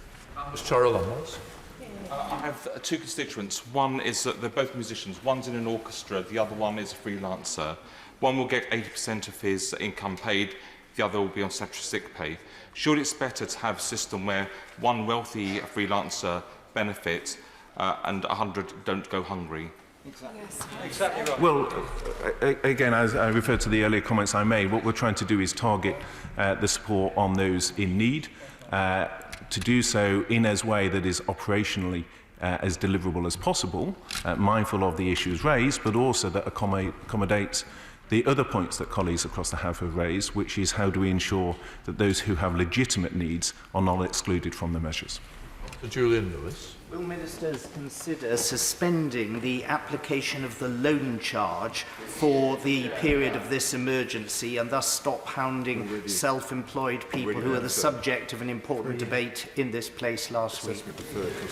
So, well, I can provide a degree of reassurance to my honourable friend that the self-assessment has been deferred from July to August. That is one of the areas where the Chancellor has taken action to address concerns. At Weston. Thank you, Mr. Speaker. Clearly, up and down the country, many of us depend on sole traders for jobs around the house and so on. In so many communities where we've had flooding, those houses, those homes are expecting people to come and do work for them. How on earth are those households supposed to say, we cannot have you come and help us out, repair our homes? They're desperate for plumbers, for electricians and so on. Those electricians, plumbers and the owners of the properties want to do the right thing. What's the advice of the government?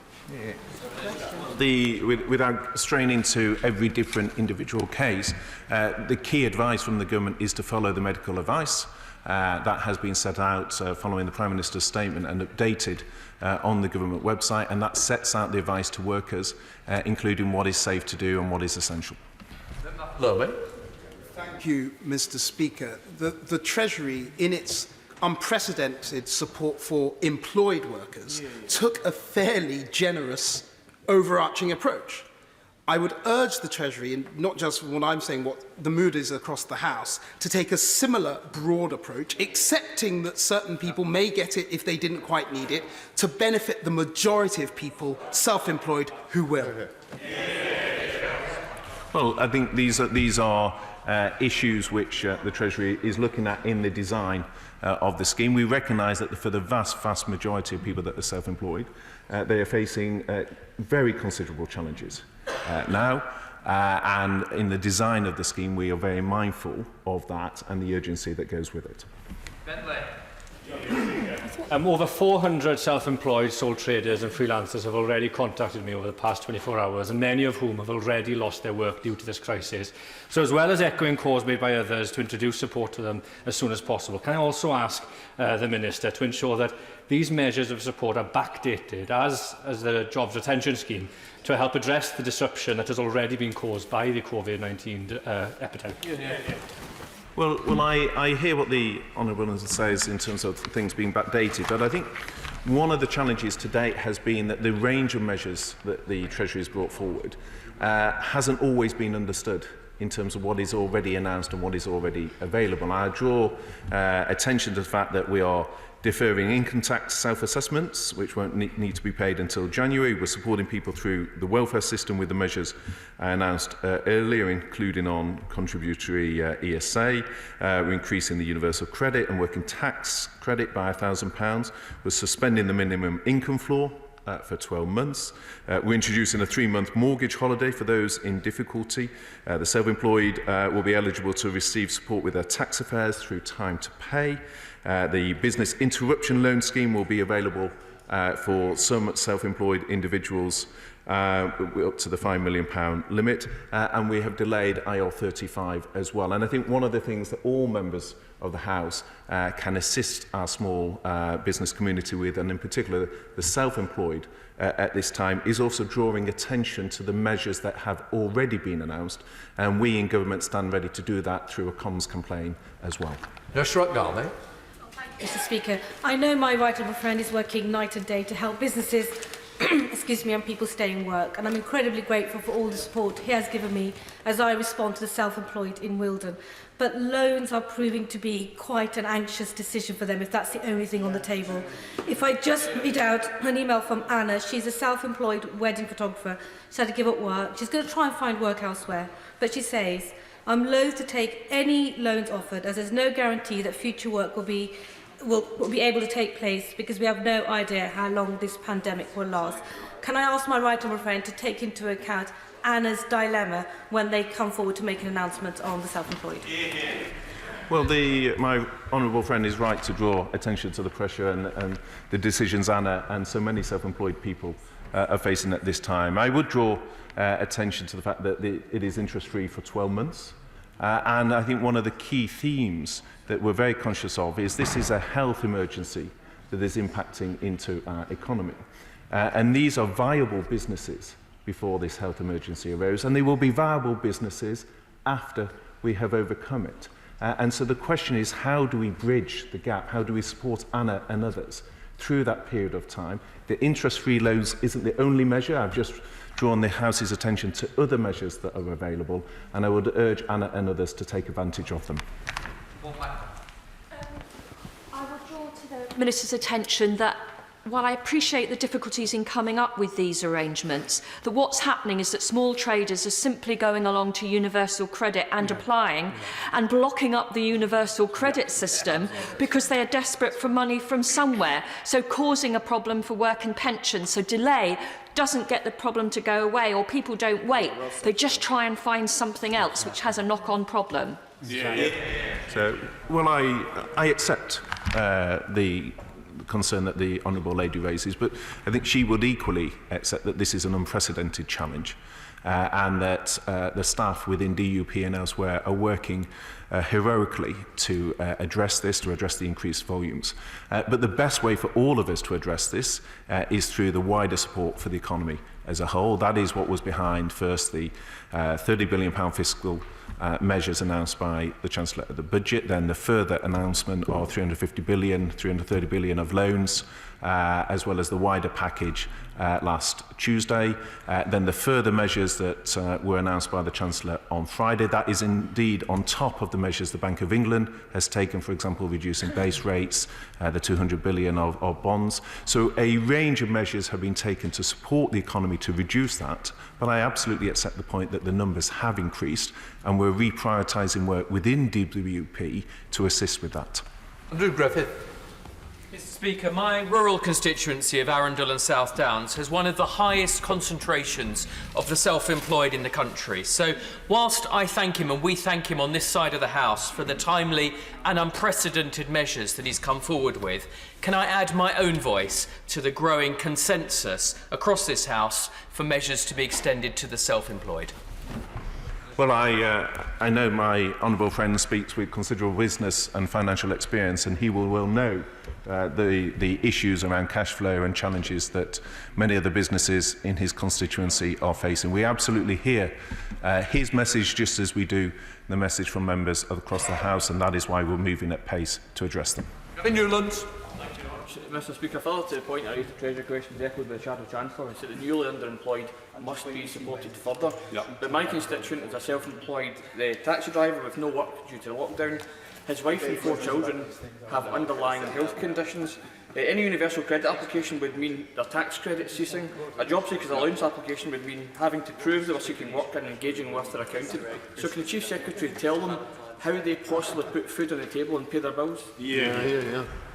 Well, the honourable gentleman speaks to a real concern and a real issue. But I draw attention to the fact that one of the challenges we need is to communicate what support has already been announced by the Chancellor. And if I could perhaps give him, as an example, a family renting in Sheffield with 2 children would be eligible for around £1,750 a month in support, far more than the £94 per week, if you take in some of the additional things such as housing and children's support they have. So it's about what package of support is available, and the Chancellor has already announced considerable measures in that regard.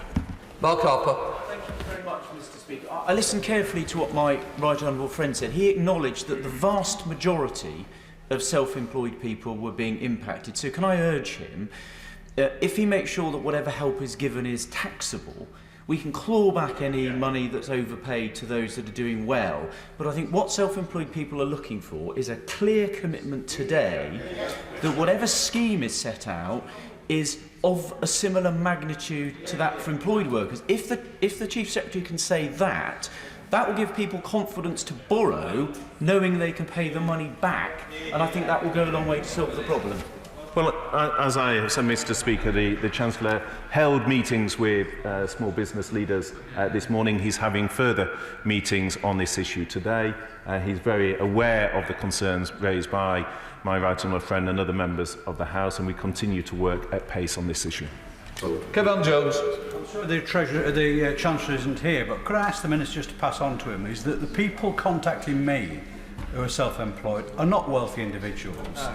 They're an individual like Andrew Brown, who I raised last week, who's a freelance, as a self-employed graphic designer, whose income has disappeared. They're taxi drivers, they're small catering companies. Unless action is taken now to these individuals, not just relieve their hardship that they're facing, their businesses will no longer be in existence. And my fear is we're actually generating unemployment of these people for a long time to come. Well, can I agree with the first part of that, which is he's absolutely right that the vast majority of people, I've made that point repeatedly. I referred earlier to how the target population has different elements in it, but the vast majority of those that are self-employed are facing enormous challenges, and we absolutely hear that, and I accept that. On his second point, though, it is the case we have taken a number of measures, but we recognise more is needed, and that is why my right honourable friend, the Chancellor, is meeting with leaders on this today to look at what further measures we can bring forward. Brian. Thank you, sir. Can I just say, I do understand this is difficult. If this was easy, the Chancellor would have announced it last Friday with the rest of the package. But I think the self-employed people I represent just want a sign. They just want some hope, some indication. And I think they've had that today from the Chief Secretary and from the Chancellor. But could I just make a suggestion? For self-employed people and for all people right now, if you can't get the same in, then you've basically got to send less out. And the government worked magic last week with the mortgage companies, who seem to be falling over themselves to offer mortgage holidays. But all the other fixed costs that our constituents are facing, so utilities, insurance premiums, car finance, council tax bills which landed on the doorstep last week, and even for some, a business improvement district levy due next week, they're all still there. I wonder if there's something that the Minister can take back to the Treasury, maybe with help from the Shadow Chancellor, around those sorts of fixed costs, because they're dragging people down right now with a lot less coming in. Well, My honourable friend is right to say that there are a range of costs, and we're looking at, as I say, as part of our support, what action can be taken, and he can see as an illustration of that the action that's been taken on mortgages and in support of renters as well, and that's both for mortgage holders directly, but also in terms of the buy-to-let market as well. So measures have been taken, but we stand ready to look at further measures. Caroline Lucas. The local economy in Brighton and Hove is overwhelmingly dependent on the self-employed, so I just cannot overstate enough how urgent it is to have some action on this. I don't know if he gave a deadline when he spoke to his colleague earlier, but if he didn't, could he please now tell us that by the end of the week we will have action? And in particular on universal credit, that isn't a fair option for many freelancers because it means they have to delve into savings that they've put aside because they don't have pensions. So we're going to push them into greater insecurity right now if we allow them to have to rely on that instead. So, well, as I said in my opening statement, the Chancellor is meeting on this today, and we are hoping to bring forward proposals in the coming days. Jason McCartney. Thank you, Mr. Speaker. I welcome that the Treasury are working hard on supporting the self-employed. We have to remember these are local freelancers. They're mobile hairdressers, childminders, freelance driving instructors, photographers, musicians, IT consultants, home-based travel agents. They've lost all their income. Can the Minister confirm the package that will come forward for the self-employed freelancers and sole traders will be announced by the end of the week? Yeah. Well, I referred to the answer I gave a moment ago. We're actively looking at this, and we are hoping to bring forward proposals in the coming days. Bill Esterson. The way around the problem that the Minister and the Chancellor before him identified of giving money to people who don't need it was given to him by the Right Honourable Member who asked the urgent question. The money can be recovered later. Don't let the concern about a handful of people deny money desperately needed right now to really desperate people who can't put food on the table, get in the way of putting the scheme in place. So, well, as his earlier question at Treasury orals pointed to, that is not the sole consideration. It's a question of what is operational delivery. Issues may be. It's also looking at things, for example, we don't hold people's bank accounts or how we would do it. It's how we roll this out. But the wider point he's raising, we recognise, which is that there are immediate issues for many self-employed people. That is what we're working actively on. That is what my right honourable friend, the Chancellor, is engaged on in further meetings today. And as I said in the previous answer, we hope to bring proposals forward in the coming days. Ollie Ray. Thank you, Mr. Speaker. You mentioned earlier the business interruption loan scheme. Will you confirm that all self-employed people will have access to it, that they won't have to give personal guarantees, and that they'll widen the scheme to include people like Oak North and Aldermore who are currently excluded from eligibility? We're looking into that, but it is available as of now. It goes up to 5 million, and my understanding is it doesn't require personal guarantees. If it's any different, I will come back to him on that point. Thank you, Mr. Speaker. My constituent in the East Nuke of Fife runs a mobile catering business providing a service to both private and public events such as festivals. Having no fixed premises means that the support announced so far they don't benefit from, and the relaxation of planning rules that other food outlets can also benefit from to do home deliveries is also an issue, and they're struggling like many others to access business interruption insurance. The independent mobile catering sector could be utilised to support and provide sustenance for our key workers at this time. What amendments to the measures will the Chief Secretary consider to support this critical sector?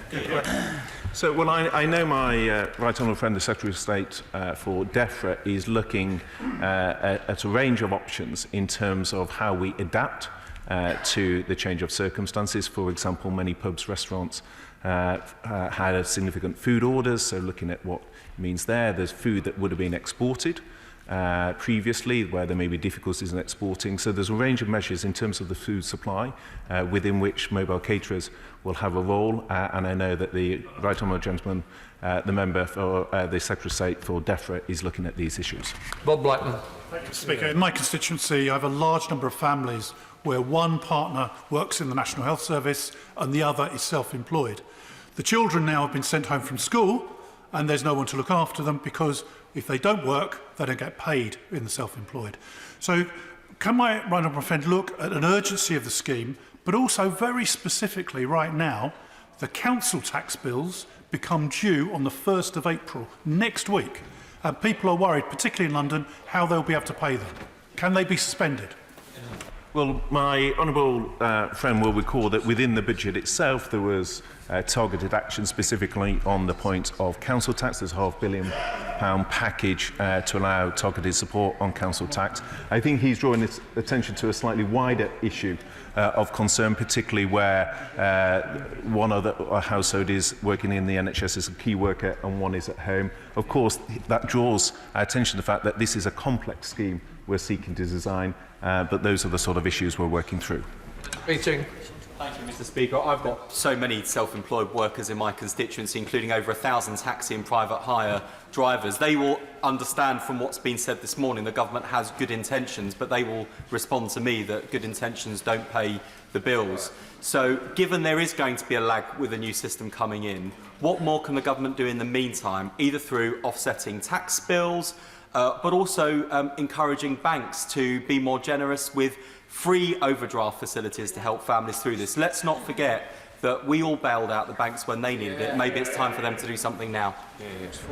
So, well, the Honourable is absolutely right in terms of the role of the banks, and a very clear message has been sent by the Bank of England Governor in terms of the importance of banks showing forbearance at this time. That applies to things such as credit card debts, but also he'll be aware, for example, for many of his constituents in a London constituency, their rent is a significant issue, as well as the measures we've taken on mortgage. So we've looked at some of these fixed costs, what we can do to assist on that. But in terms of the banks, there's a very clear message from the Governor for forbearance to be shown. Richard Drax. Thank you, Mr. Speaker. I commend the Treasury bench for the calm way they're dealing with this unprecedented situation, but clearly something needs to be done for the self-employed. One of my constituents has put 3 points, very briefly. First, that they find they're going to be disadvantaged. They won't get the topping up that an employer might give an employee. There will not be necessarily an immediate return to work, and the seasonality will affect their income, which of course wouldn't do an employee. Will those 3 very good points be taken into account by the Treasury bench? Well, they are, Mr. Speaker, good points, and again they draw attention to this conflict between simplicity and addressing the various specific issues that Honourable and Right Honourable Gentleman has raised, and one of those, again, is seasonality, which obviously also has an impact. So this is why the design of the scheme is more complex than perhaps meets the eye, but these are the issues we're looking at, and again, we intend to bring forward proposals in the coming days. Thompson. Like many others, been contacted by many self-employed in my constituency who are welcoming of the support already offered, but in need of the absolute guarantee about what's still to come, and quickly. I mean, going to the shop to buy essential groceries for feeding the family, telling the checkout supervisor that the Chancellor says they can pay for it soon, isn't going to get that shopping. So how soon can we give that certainty? So, well, Mr. Speaker, we hope to bring forward proposals in the coming days. I absolutely appreciate the concern, quite rightly, that the Honourable Gentleman is raising for his constituents. It is in part, but it doesn't address his specific question, in part why we've been strengthening the safety net of the welfare system as well, to address that. It is in part why the main measures we've taken is to support the economy as a whole, because that is the best way to get viable businesses, including the self-employed, back up and running once we deal with the health emergency. But it is also, within his question, the specific issue of the self-employed that we're looking at, and we do intend to bring forward proposals in the coming days. Steve Double. Thank you, Mr. Speaker. While many of our supermarket shelves at times are empty, there is a food source that's currently going to waste, and that's fish. Most of our fishermen are self-employed, but they've seen their markets collapse because pubs and restaurants are closed and overseas markets have closed them. Could we look at a bespoke package to support our fishermen through this time, and particularly find ways that we can get their fish sold to people who can buy it and feed their families? Well, my honourable friend raises a very important point. It is one I know the Secretary of State for DEFRA is aware of, and I'm sure he'd be very happy to have further discussions with him in the coming days. But he's right, the pub and restaurant trade having collapsed, there is food that would have been provided to them, but there's also capacity because of the quota rules in terms of our fishing catch. Ben Brennan. Mr. Speaker, I note that the Minister's been sent out with a new 3-word slogan from the government's 3-word slogan unit, namely, help is coming. But can I remind him that the previous one was whatever it takes? And that's what the government has pledged, and that should apply to self-employed people too. Now, he just said in the coming days there'll be some further clarity. There is a fear across the House that perhaps the House may not sit next week, and the government may be getting to the point where it won't have to come back to the House and account for what it's doing for the self-employed. So what assurance can he give us that whatever help is coming, it will constitute whatever it takes, and it will be equivalent to what's been offered to employed people? Well, I'm very happy, Mr. Speaker, to make it a 6-word slogan, if he prefers, and say help is coming, we'll do whatever it takes. But as to when the House sits or not, as to whether the House sits or not is not an issue for the government, as he well knows as a very experienced member of the House. So whether the House sits or not, whether ministers are called to answer questions is a matter for the Chair. It is not for ministers. In fact, we had an urgent question at the end of last week. We've got one here, suggests that the Speaker is keen to ensure, quite properly, that ministers are held to account. Caroline Notes. Many self-employed have already taken the right decision and socially distanced themselves, the hairdressers that have not gone into care homes, the taxi drivers, driving instructors. But they're looking for my right honourable friend for some reassurance from him that they have done the right thing and they're not going to be penalised for it. Well, again, it's quite right in terms of the self-employed, and that includes many hairdressers. But you'll also be aware of some of the measures we've already taken, which will include, for example, on the business rate relief. The measures are taken to support many hairdressing businesses. The grants, so the £10,000 grants targeted at the 700,000 smallest businesses, again is part of the package of measures which would apply to some of this population. But again, what comes out of many of the questions is populations are not tightly set, and there's a degree of overlap and underlap, and that is what we're working through. Jim Shannon. Speaker, many farmers are self-employed, often on family farms, whether it be a husband and wife team or be a son and a daughter. With lambs, the Minister will know, and probably others in the House will know, lambing time is taking place at this moment in time. Those lambs, the first lambs will be sold in July. The prices for lambs and beef cattle are the lowest they've ever been. And I'm just wondering what help that the Minister and Government can give to farmers who are facing financial ruin at this time. So, well, I think, as I see from the farmers in my own constituency, there's considerable demand from people for UK-produced food, and I am very happy to continue to work with him. We've often had conversations on issues of farming in the past, very happy to continue those conversations alongside those with the Secretary of State for DEFRA as to how we support our farmers. But I think their products will be in great demand moving forward. Morrison. Perhaps further clarity, please, on how builders, plumbers, electricians, plasterers should be conducting themselves at work, or indeed whether they should be at work at all. There seems to be some confusion as to whether they should be on site or in premises. A leading builders merchant contacted me this morning to say that it had to shut up shop because it feared that the collection of builders outside its premises were failing to socially isolate, and it was concerned about what that would mean. It seems there has been some confusion over the past 24 hours, and I wonder whether the Minister could perhaps clarify advice for those crucial people. Well, I'm very happy, Mr. Speaker, to draw my right honourable friend's concerns to the Secretary of State for Health and Social Care in order that precise medical guidance can be given to address the concern he raises. I'm sorry we have to come to an end and there will be disappointment, but if we help each other, nobody would have missed out. We now come to the urgent question. Caroline Noakes. To ask the Secretary of State for Foreign and Commonwealth Affairs if he will make a statement on what measures he plans to introduce to assist British citizens abroad to return home. Yeah, don't worry. Foreign Secretary. Thank you, Mr. Speaker, and can I thank my honourable friend for her question. Mr. Speaker, we have FCO staff in all our 280 posts in 168 countries and 10 overseas territories, and they are working around the clock to respond to this global pandemic. Over the last 3 days, we've seen 80 countries place restrictions on their borders. That situation is unprecedented in scale, and our overriding priority now is to assist the thousands of British travellers who need and want to return home, bearing in mind the hundreds of thousands of UK nationals who may be travelling at any one point in time. Following last week's decision to advise against all but essential travel globally, last night I changed our travel advice again because of the rate of new border restrictions. We strongly advise those British people who are currently travelling abroad that live in the UK to return as soon as possible where they are still able to, because commercial routes are still running. Where commercial options are limited or prevented by domestic restrictions, we're in close contact with the airlines and local authorities in those countries to overcome those barriers to enable people to return home. With my ministerial team and indeed across the diplomatic network, we're engaging with numerous governments to keep commercial routes open, particularly in transit hubs.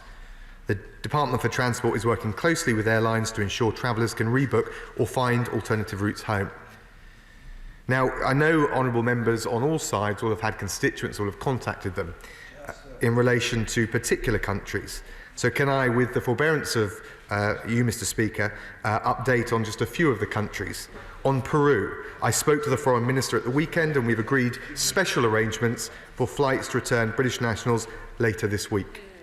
I spoke to the Singaporean Foreign Minister this morning and we've agreed to work together to help those stranded to get back to their homes in the UK, and indeed Peruvian nationals here get back to the UK, to Peru. Given Singapore's role as a transit hub, this commitment to work with us to enable UK nationals to transit via Singapore is particularly important, not least for those currently in Australia or New Zealand. Mr. Speaker, in New Zealand, the High Commission is working with airlines, airports and indeed the government to keep flight routes open and reopen some that have closed. In Australia, the High Commission is doing the same. They've also opened a register of British nationals hoping to return to the UK and are supporting British nationals via phone calls, walk-in appointments at the High Commission, as well as updating social media pages. For those trying to get home in other countries, we're providing as much practical advice as is physically possible. We, first of all, would advise all travellers to take a look at the travel advice online. It's the best and most comprehensive source of information. It's updated in real time. If people are in need of urgent assistance, they should call our embassies and high commissions. They will be automatically connected to our consular contact centres, the global centres based in Malaga and Ottawa. If the honourable gentleman will allow me, we know that there has been considerable pressure because of the restrictions being placed in countries around the world and the rate at which it's being done, either with limited or no notice. We doubled our capacity. We're now doubling it again to deal with the surge in demand. Mr. Speaker, we are helping to reduce travel costs by encouraging airlines to have maximum flexibility on changing return tickets. Where people are in real need, our consular teams will work with them to consider their options. As a last resort, we offer an emergency loan. And Mr. Speaker, more broadly, the United Kingdom is working alongside our international partners to deliver our international strategy, which rests on 4 key tenets: to provide resilience to the most vulnerable countries, to pursue a vaccine, to keep vital trade routes and supply chains for foodstuffs, medicines and other things open, and to provide the reciprocal support for return of our nationals who otherwise are at risk of being stranded. These are the right priorities. We're working day and night to keep British people safe at home and abroad. An MP's helpline that rings with no answer. Emails acknowledged but not replied to. Embassies that are closed and staff flown home days ago. Doors shut to our travellers. Guidance issued by the Foreign Office yesterday advising British tourists to return to the UK where commercial flights are available, but they're not available. They are either banned entirely, trying to transit via countries where there are no layovers permitted, or priced at tens of thousands of pounds, and via airports expected to close imminently. What help exactly is my right honourable friend's global network offering? He knows the situation is dire, but he knew that last week when he stated in this House, "We will look and liaise with the airline operators to make sure that where there are gaps, we can always provide as much support as possible to vulnerable or stranded constituents." Mr. Speaker, there are gaps. My constituents stranded in Argentina, Honduras, Venezuela, Australia, New Zealand, India, Peru, Egypt have much in common. An inability to get through to consular services on the phone, a standard acknowledgement email telling them to contact their tour operator, airline or insurer, an increasing inability to find accommodation. Hotels are shutting, flights are cancelled, borders are closed and there are no routes home. Many are hours away from large airports in countries operating curfews. Those in Australia and New Zealand are looking for routes via Singapore, so I welcome the comments he's made about working with Singaporean allies. But to them, it looks like my right honourable friend's words of last week were empty. And I asked him today, as I asked him last week, to explain how he is working with airlines with unused planes parked at airports around the globe to bring our people home. He must get the process fully underway. The vision of British citizens sleeping rough on the streets of Caracas is not a good one. Can I thank the Right Honourable Lady for her question? Can I also just say, in relation to embassies, she said that embassies have been closed. Actually, it's a very small number of posts that have had to be closed. But what we have found, and it's not a choice that the FCO has made, it is a direct result of restrictions that have been placed by the governments in those countries, is that they've had to work remotely and indeed a large chunk of the consular staff work from home. That's not a decision that we made, it is a decision forced upon us, but what I can reassure her, in all of the jurisdictions that she mentioned, that we are trying to respond to what I hope she will understand, given her own experience, is an incredibly fluid situation. Some of these restrictions are being imposed with no notice or limited notice, and that is very difficult then, of course, for our constituents. But what we're doing is making sure we provide them as much advice, as much support in real time as we can. She mentioned in relation to Peru, we now have, as a result of the work of the FCO and having spoken to the Peruvian Foreign Minister, agreement for flights to come out of Peru. There is, of course, a challenge because not everyone is based in Lima, the international airport, and therefore we've got to also try and work out how we get UK nationals travelling in more remote parts of the country to the capital. We're actively working on that. We have several flights lined up, but we also need to work around the restrictions or try and overcome the restrictions that have been imposed. I hope I've explained what we're doing in Australia and New Zealand, and she's right, and I thank her for her remarks about the critical importance of keeping the international hubs open. It's not just in relation to Singapore. We're concerned about other international hub airports. We must try and keep those open. And tomorrow I will lead the discussion amongst the G7 foreign ministers on this and our wider strategy, international strategy, for tackling coronavirus. This is extremely difficult. We've got hundreds of thousands of British nationals abroad, but what I can reassure her, from the call centre to the support they're receiving at post, that we're doing everything we can to give them as much support as swiftly as possible. Very good. Thank you, Mr. Speaker, for granting this urgent question, and let me thank the Honourable Lady for Romsey and Southampton North for securing it. This is a medical crisis and not a wartime one, but she certainly gave the Foreign Secretary some friendly fire. And I think she speaks for all of us in the concerns that she expressed. For the hundreds of thousands of British nationals stranded overseas, since the House last discussed these issues, we've seen some progress, especially in the planned provision of repatriation flights for British nationals stranded in Peru, and I thank the Foreign Office for their work on that.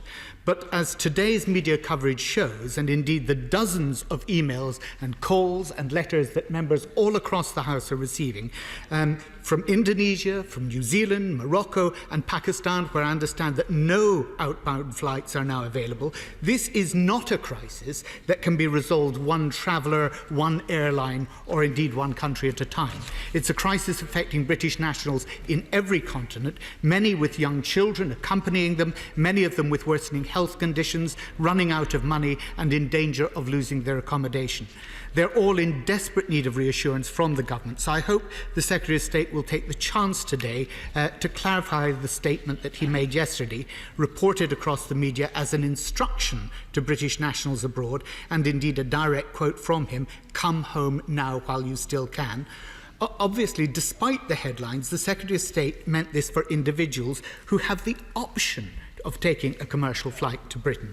But does he accept that it's now very much the exception, not the norm, and that for hundreds of thousands of British nationals, the option he highlighted is simply no option at all? So can he make absolutely clear that the government remains committed to helping all British nationals, that embassies will have telephone lines available so that they can get the support and advice they need whenever they need it, that he will give, that the government will find a flight home to get them home no matter how long it takes, and that they will be guaranteed a continued accommodation in the meantime?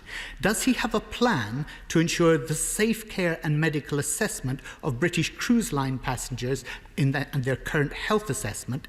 Is he negotiating with countries to ensure their safety during quarantine? Is he arranging safe travel home for all who are stranded? And how is he keeping in touch with worried citizens abroad and their families here in the UK? What discussions has he had with his foreign counterparts about the extension of visas which may expire during the lockdown in those countries? And what action is he taking with airlines to stop the profiteering that is going on with inflated prices of flights home? In other words, will he send a simple message to those British nationals stranded overseas? You're not in the last chance saloon, you're in safe hands, and this government will get you home. Can I thank the honourable gentleman? He makes some important points, and we certainly want to give as much reassurance and as much advice as possible. But he will know, he's worked on the international brief for a while, that we have in this country a great tradition of travelling abroad. And even if you take out of the equation expats, he will know that we're talking about hundreds of thousands at any one time. And with the national restrictions that have been imposed at pace, sometimes without notice, it is very difficult to give cast iron guarantees about the situation. What we can do is lead internationally in the way I described with the G7, which we are doing tomorrow, and work as hard as we can with all of our international partners. He mentioned progress since the in securing the return home of UK nationals. Well, I can tell him that we've already repatriated over 1,000 British nationals and also 254 non-British nationals where we've had capacity from 26 countries as far-flung as from Wuhan over to Cuba. He mentioned Morocco in particular. We have facilitated the return of thousands of British nationals via commercial routes, where 49 commercial flights brought 8,500 passengers home. In fact, it's even more than that now. He's right, we can't do it alone. That is why I'm spending any moment I'm not in this House talking to honourable members, hitting the phones, talking to foreign ministers, working our way through the problems. We've talked, of course, to the, I mentioned the Peruvian foreign minister. I spoke to the Singaporean foreign minister first thing this morning. He raised, I think quite rightly, the issue of accommodation, because if people are travelling for 2 or 3 weeks, ultimately then the issue is accommodation. What I can tell him, for example, in Spain, where we obviously have a large number of British nationals holidaying, is that the original government decision in Madrid was to close all hotels today, and I spoke to the Foreign Minister of Spain, and we secured the flexibility, which means that they wouldn't be kicked out onto the streets as he suggested. We have also secured flexibility to make sure the airlines can come in and, given the large number of Brits in Spain, secure those flights home. In terms of the detail of the travel advice that he referred to, again, I would just say that we've given that advice based on the rapid rate of new restrictions that governments and jurisdictions are placing, sometimes on internal travel, which will inhibit your ability to get to the airport, but more often on external flights coming in and out. He also asked, I think rightly, about cruise ships. There are no, to my best understanding from the Department of Transport, there are no further cruise ships hitting the water. So we're dealing, if you like, with the stock of existing ships. We have returned successfully 684 people, including 669 British nationals from the Braemar cruise ship, which was in the Caribbean, struggling to find a port of entry. We did that via Cuba. That's a good example of reaching out to the... I thought that would get the leader of the opposition excited. No, I'm happy to say that we work with all of our partners across the world. We wouldn't allow dogma to get in the way of securing the rights of British nationals. I'm proud that we've got that flexibility, and also I'm very grateful to the Cuban Foreign Minister for arranging it. We are also we've got close to 3,000 British nationals on the Azura, which is docked in Bridgetown. They arrived back in the UK over the weekend without incident. And we got 355 British nationals on the Norwegian Spirit, which was docked in South Africa, and they took a flight back to the UK on the 23rd of March. So that's the progress we've made, but he's right to say that particularly for cruise ships that were travelling after the point at which we changed the travel advice for cruise ships, we have a specific eye and a specific focus on making sure the Brits on board those cruise ships get back safe and sound. Just help the House. I'm thinking 215, Stephen Cram. Mr. Speaker, can I start by thanking my honourable friend for the progress he's announced on the Peru cases, and thank him and his team for the discussions we had last week about the need for a repatriation plan for my young constituents who've been stranded there. But given the fact that so many of us across the House have got numerous constituents stranded in different countries at the time, and given the problems that they're all facing in terms of getting timely, correct information from embassies and consulates, would my right honourable friend really impress on all of the ambassadors and high commissioners in these countries that we expect them to be leading the effort? We understand the constraints that the embassy staff are under in these countries, but we're expecting the people at the tops of these organisations to be leading from the front and helping put together plans for all British citizens stranded overseas. Can I thank my right honourable friend? And he's absolutely right. I can reassure him that every one of our networks takes this incredibly seriously. The High Commissioners, the ambassadors are appraised of their leadership role in securing the return of UK nationals or otherwise protecting them as best we can. I say honestly to the House, there's been a challenge with the spike in calls. I've been absolutely straightforward with the House. We doubled the capacity. We're looking to double it again. We want to make sure that that first point of contact, if you like, the pastoral care that the consular officers provide is there, and then further detailed technical advice can be provided. He mentioned Peru. I can tell him that in relation to the first flight, there is capacity for around 200 passengers. Obviously, we'd want to prioritise the most vulnerable. He mentioned his own constituent. We will have a final manifest shortly before the flight departs tomorrow.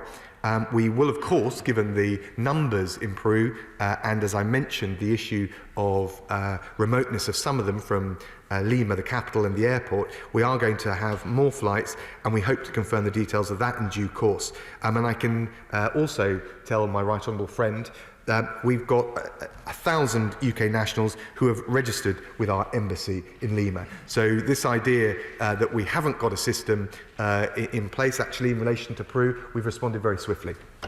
Ye-Eun.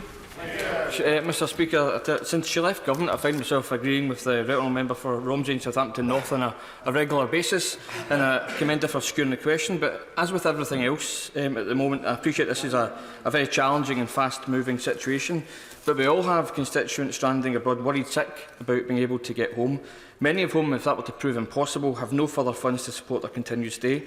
Many of us have constituents stranded in Peru and are grateful for the government's commitment on that. But I have constituents stranded in Australia and New Zealand who have made every effort, as the Foreign Secretary has asked, to get home, but have been blocked by cancelled flights, internal travel restrictions and international travel bans, two of whom are NHS doctors, some of whom have health issues including asthma and a chronic respiratory condition, running low on medicines. I'm very sorry to say this, as I know the service, as the Foreign Secretary has outlined, is very hard pressed, but they've all been particularly scathing of the lack of consular support available.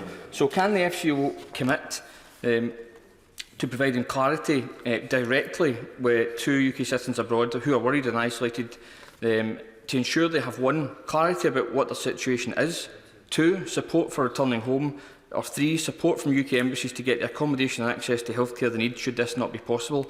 And I would strongly urge the Foreign Secretary to support citizens getting home, whatever it takes. And finally, Mr Speaker, in addition to our own citizens, will the Secretary of State commit to ensuring that all foreign nationals living in the UK will be treated with compassion and flexibility should they find themselves in need of essential treatment and care in this country, particularly if they are not able to imminently return home? And will he pass on the government's support to concerned embassies that are trying to look out for their citizens? Hear, hear. I thank the honourable gentleman. I think the first thing to say is that, of course, we understand we've all had constituents contact us saying they feel vulnerable or stranded. I think we can all understand how anxious people will be in that situation. The number one thing we want to do is provide some certainty. That starts with the point of contact, which is why I mentioned the call centre. It also relates to the missions. There have been some, frankly, mistaken, if not outright flawed suggestions that embassies or high commissions have closed. The buildings may have been restricted because of the restrictions and the measures taken by domestic governments, local authorities, but those embassies and missions are with a number of very small number of exceptions, and they're all subsidiary missions, they're all open for business, but people are having to work remotely. He mentioned the cost of flights. We're working very closely with airlines and travel companies to ensure as many people can get commercial flights home in a rapidly changing and fluid situation, and we're encouraging the airlines to be as flexible as possible when people have to change their return flight. He asked about Australia and New Zealand. I've set out, I think, in some detail the support that is being provided, but of course, particularly with the new restrictions that the governments have taken, and indeed the question hanging over the transit hubs, I appreciate there is acute concern for people there, and we've had to rapidly respond to that. I've given the information, I think, to the House in relation to what Australia is doing. The High Commission is open. Constituents, UK nationals abroad, can call the embassy or register their details. There is an email that I've got here, which I can give to any honourable member on all sides of the House for how that can be done. I can tell the House that more than 1,700 British nationals have registered their interest. And in relation to New Zealand, in addition to that work being done, we're also, as I think I mentioned in my opening remarks, we're also working to find accommodation for those who, if they can't get a commercial flight out, want to know that they've at least got a place to stay. Henry Smith. Thank you, Mr. Speaker. I have a number of constituents who are key workers in the NHS, for example. What specific support can be offered by the Foreign Office to ensure that those individuals can come back so that they can support the effort against COVID-19? Can I thank the honourable gentleman? We're providing support right across the board. And obviously, if there are key workers, that just highlights the imperative of getting people back. I have to say to him, because I think he's asked this question, are we prioritising key workers to come back? We're prioritising the most vulnerable. But what we're looking to do, where we can get commercial flights out of those jurisdictions, is to have enough capacity to get all of them out. I hope that provides him and his constituents with some reassurance. Chris Owen. Thank you, Speaker. I understand what the Foreign Secretary is saying about embassies and consulates being open, but the reality is when constituents are calling and calling and calling, getting no answer, that is therefore that they assume that it isn't open because they can't get any response. But can I raise the specific issue of Bali with the Foreign Secretary? The British News is reporting that there are 150 odd British nationals stuck in the airport after Emirates cancelled the flights and said they'd have to stay in Bali for 3 months. I have been trying to raise this with the Foreign Office line and with the COVID-19 line. The COVID-19 line said there was nothing they could do and they would have to remain in Bali. Surely the Foreign Secretary could think about commissioning a flight for repatriation for all those British nationals stuck in Bali, including 2 of my constituents. Good point. I'm very concerned about the situation in Bali. The embassy offices in Bali is open. It's been reinforced from Jakarta. The consular team is in direct contact with UK nationals that are there. The flight options have obviously been curtailed in the way he described. The Emirates route is closed. Operational routes are still available via Jakarta. There are something like, and it's as an estimate, Mr. Speaker, 6,000 British nationals in Bali. 2,000 of those, in fairness, are long-term residents. So we're working with London, with Gulf Posts, and the transit hubs in the way I described to try and free up as many of those links to enable them to get home. The Foreign Secretary is taking efforts to rescue people abroad and bring them home, but is he aware that many high commissions and embassies are simply not responding to British people in desperate need of help? This is something that the British government has an absolute duty to deal with without delay, and will he please use all the staff of the Foreign Office to ensure that they are there to look after people in their hour of need? Can I thank the honourable friend? Can I give him this reassurance? There are only 3 posts where we have drawn down the entirety. They're Wuhan and Chongqing in China, both subsidiary posts, obviously, so they can be backed up from Beijing. N'Djamena in Chad and Goma in DRC. And if you think about the kinds of situations that they would be in, they have been done as a last resort. We are making sure that in as many of those jurisdictions as I described, where the governments have taken action, that we've got as much capacity, albeit working remotely.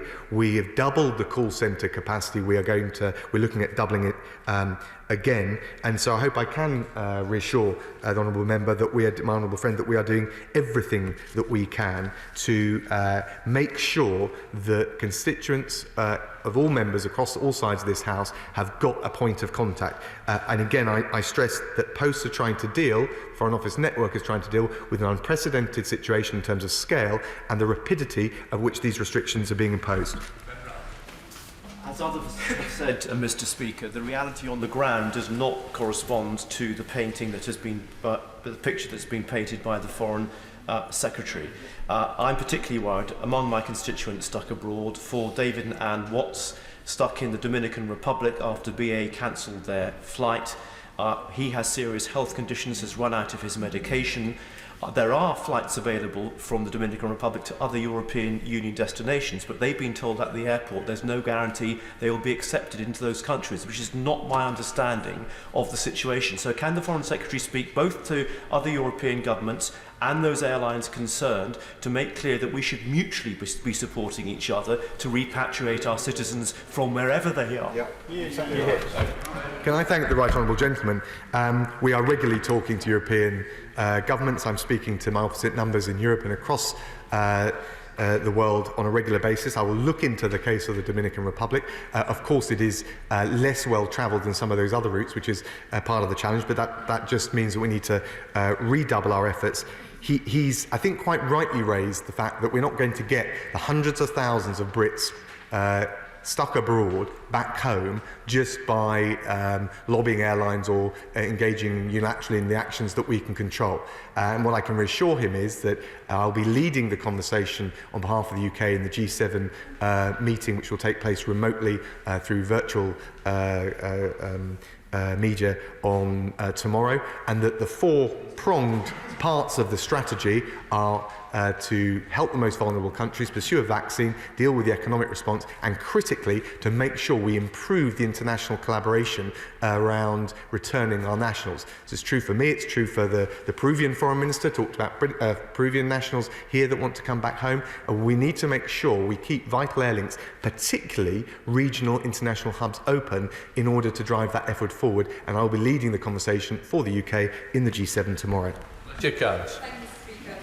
It's important that we put on record the enormous thanks of everyone in this House to the FCO staff who are working in the crisis centre and across the country who've brought thousands of Brits back to the UK in the last few weeks. Nothing matters more to Foreign Office staff than protecting British nationals, and I know this because I have worked at the Foreign Office in this crisis. Let's remember it isn't easy. The Malaga team took 28,000 calls in one day a few Fridays ago. As Foreign Office staff, we are spat at and abused when trying to help British nationals to come home, and they are working in tough situations, so I caution any member to suggest there is easy solutions to this. Now, please, will the right honourable member kindly reassure the public, as he has said, that when an embassy is closed, it is in fact not closed, and confirm the safety of our staff is important, and will he commit to scrap the cost of calls to consular lines? Can I thank the Honourable Lady for her tribute to consular staff and the teams and the work that they're doing, but also for the general points that she's made. I can give her the reassurance that wherever it is possible, embassies are kept open in order, even if they can't access the embassy or the physical High Commission building, so that they can give British nationals who are finding themselves stranded or in a vulnerable position the support they need. I can go further than that and tell her that one of the things that we're doing and have spent the last fortnight doing is reprioritising the work of the Foreign Office and indeed our missions, so that the lion's share, all but the most essential alternative business, is focused on the consular effort, and we're limiting the drawdowns in the way some honourable members have suggested to those that are required because of vulnerability or safety, and reprioritising them to the challenge of providing the consular services that we need. much, Mr. Speaker. I've got constituents stuck in Peru, Australia, New Zealand and Spain, and I just wonder if the Foreign Secretary might be able to use us as members of Parliament as a way to try to disseminate information, if it means that constituents, multiple constituents, are not phoning FCO lines but coming to us to try and get information. I've got to say to him, the current communication flow has not been acceptable. In one case, I've got a constituent who's stuck in Peru but not in Lima and Cusco, who wants to get from Cusco to Lima to get home. So is there a way that the Foreign Secretary can try and make sure that we as members of Parliament are involved to try and take some of the load off the Foreign Office and help our constituents? Yes, can I thank the honourable gentleman? And Cusco is a very good example of the challenge in Peru. But we have, we believe, got the capacity. We've got the political agreement from the government in Peru.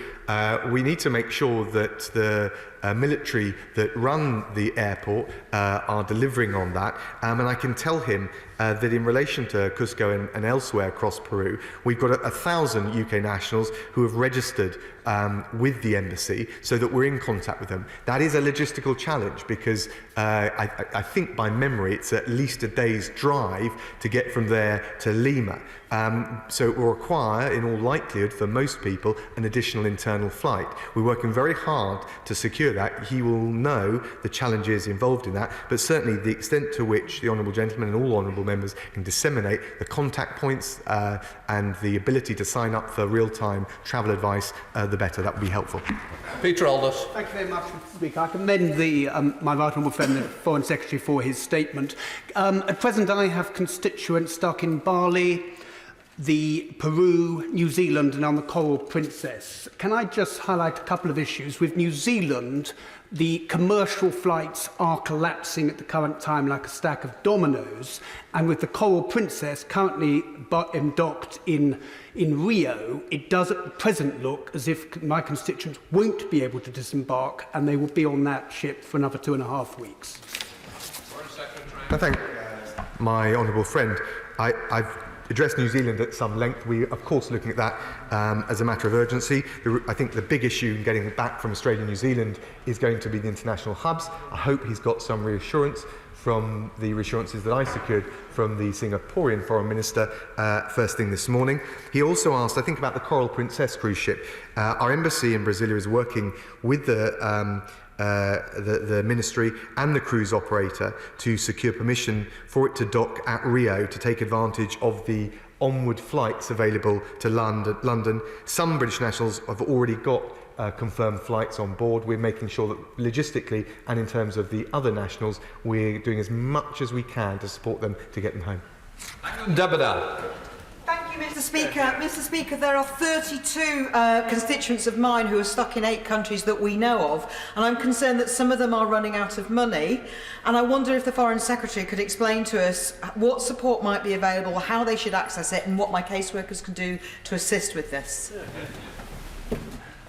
Well, I thank the honourable lady. I do understand the situation people find themselves in if they've planned to be abroad for a certain period of time. They've run out of cash. We can't, the Foreign Office can't, given the scale, provide direct subsidy or grant. What we have made, and I think the priority is trying to make sure people can get back home, and in extremis where they've run out of money, we are willing to offer temporary loans in order to facilitate that. So we're doing everything that we practically and realistically can. Dr. Julian Lewis. Following the question from my honourable friend for Waveney about the Coral Princess, can I urge the Foreign Secretary to check on what's happening with this vessel, because the information I had from Ken and Doreen Hodge on board is that they are heading for Fort Lauderdale in the US, and they fear that they may then be required to stay for 14 days in isolation before coming home. So can you make a particular point in checking what's happening to the Coral Princess and the on board? I certainly can, and I thank my honourable friend. I think described the latest data that I've got, but of course we're tracking it in real time, and it's been a challenge in that bit of coastline, indeed that region of the world, to get onward flights and to get the permission to dock in order to take advantage of them. We're tracking this. I track the cruise ships in real time every day. What I can also give the House reassurance, we've changed the travel advice on cruise ships. My understanding is there's no further cruise ships setting sail, so we're dealing with the stock that are at sea, and we're making sure we do everything we can to get every one of them home. And I think explained the success we had with the Braemar, the Azura, the Norwegian Spirit. We're looking to do the same for those on the Coral Princess. Thank you, Mr. Speaker. I have constituents trapped in New Zealand, Bali, the Philippines and Peru. Some have understood only the message that their local embassy is closed.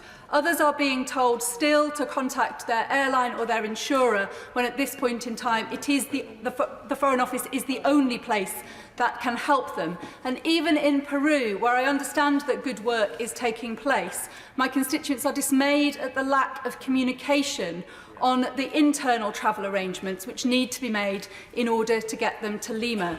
Can I urge the Foreign Secretary to look again as a matter of urgency at the quality of communication that his department is providing to people who are very, very distressed? The Honourable Lady, and she can certainly help in that regard, because I can certainly give her the special email address that the embassy have set up to make sure that all of those who need to register for flights can do. I don't think the situation is quite as dire as she's suggesting, in that we have got 1,000 British nationals who have registered, but flights are limited. So we're working to make sure we've got enough flights to deal with the capacity of UK nationals, but also critically the logistical challenge of getting those who are not just necessarily in Lima, close to the main international airport, but in other parts of the country to Lima in time for those flights. Thank you, Mr. Speaker. Can I acknowledge the work of Foreign Office staff who've already helped some of my constituents return safely to this country. However, I do have a constituent who's stuck in Bali, who's recovering from cancer and is due to have a hospital appointment at Addenbrooke's on Tuesday. Can I urge my honourable friend to press the airlines, including Emirates, to give more information to passengers who are struggling to find out if flights exist and whether they're actually going to be taking off? Yes, I certainly will take on board all of those concerns. I've updated the House on what we're doing in relation to Bali. There are flight options still available, but they're decreasing hour by hour. And we're working not just with the government, not just with the transit hubs, but with the airlines to try and keep as many options available as possible. And of course, in a case like the one he described, we will do our utmost to get them on board the first available flight. Wendy Chamberlain. Mr. Speaker, like many others here, I have a number of constituents trapped abroad, including a group from St Andrews University who are currently trapped on the Honduran island of Utila with no medical services. But I was advised last night by the FCO that commercial flights from Australia and New Zealand were still available. But with worldwide hubs closing, that simply isn't the case. And although I appreciate it's challenging, and although I'm grateful for the update, but I probably expected a bigger list, people contact their MP when they have no other options. So what measures are in place to ensure that the info that we are being given as MPs is accurate and up to date, so that we are not causing unnecessary distress to people at this time? Can I thank the Honourable Lady? And I greatly appreciate the way in which she approached her question. Junior ministers, as well as myself as Foreign Secretary, are always available to provide as much detail as possible. We can always be contacted via our PPSs. And in relation particularly to the St Andrews group, we're aware with them, we're in touch with the university about them, and we've also made the